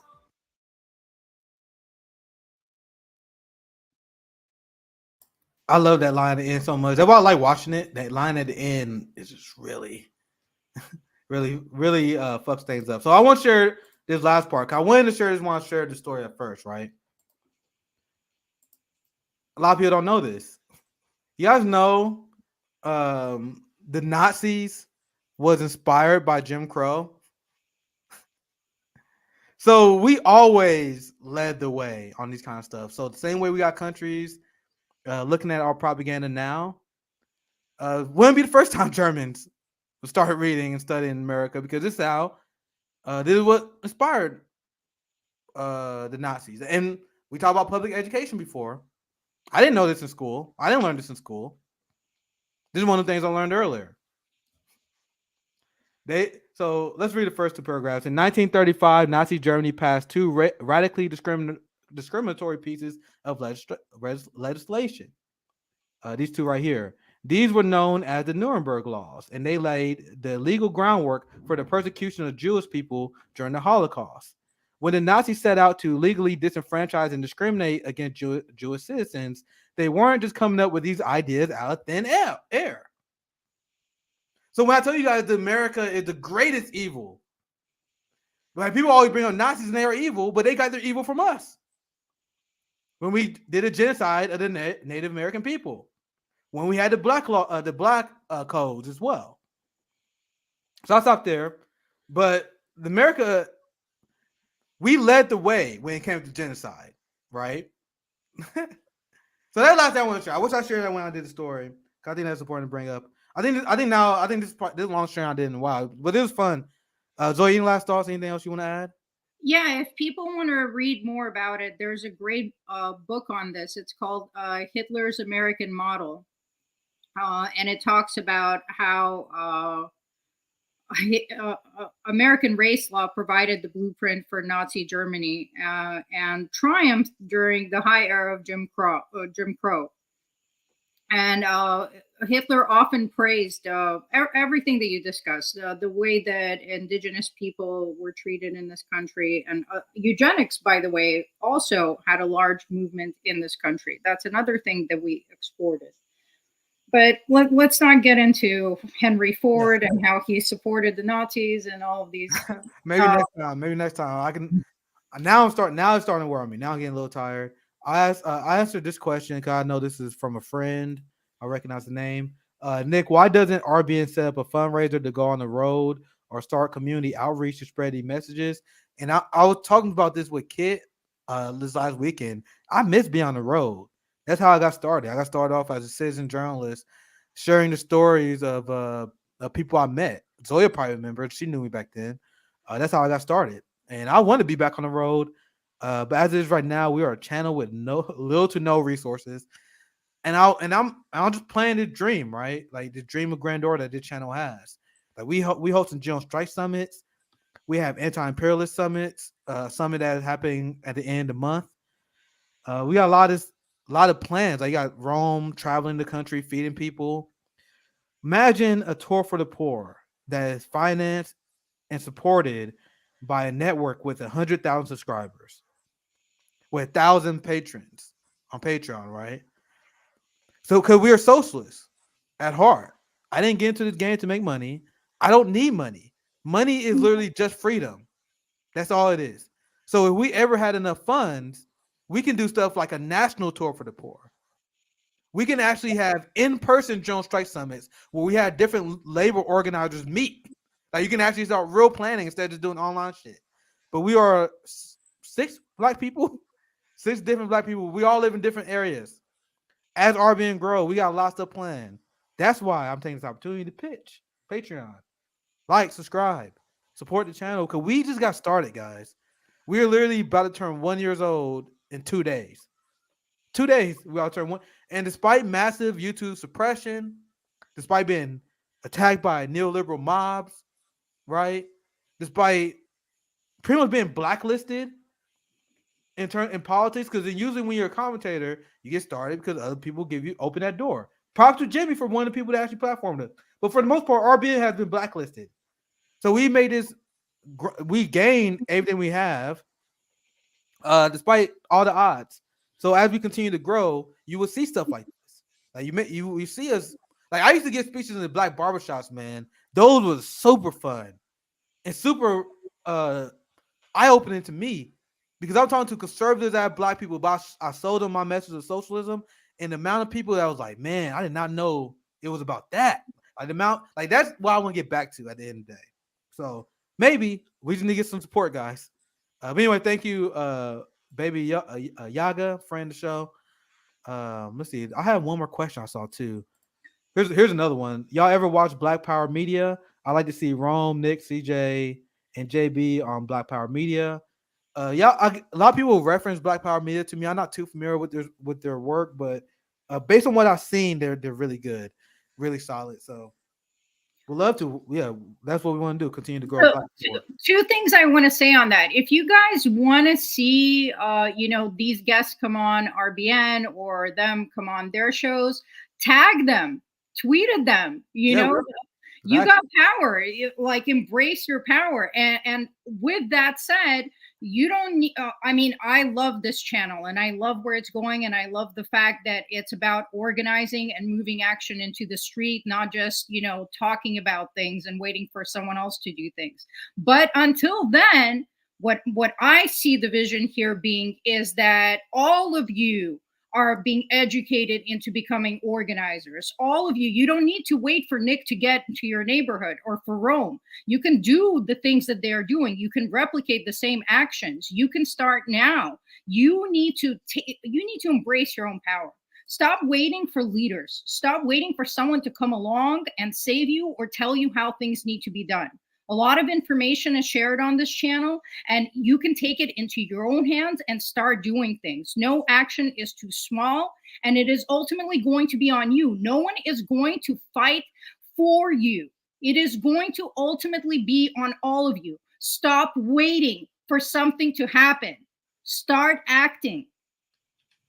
I couldn't have a better sending off message than that. So I'm gonna end it there. If you guys enjoy the stream, please like, share, subscribe, and support us on Patreon so we can continue to grow. We're super calm, I'm super excited. I don't think we're gonna hit our goal, but we just decided. I was about to plug our goal, but I was like, damn, our goal, our time is up.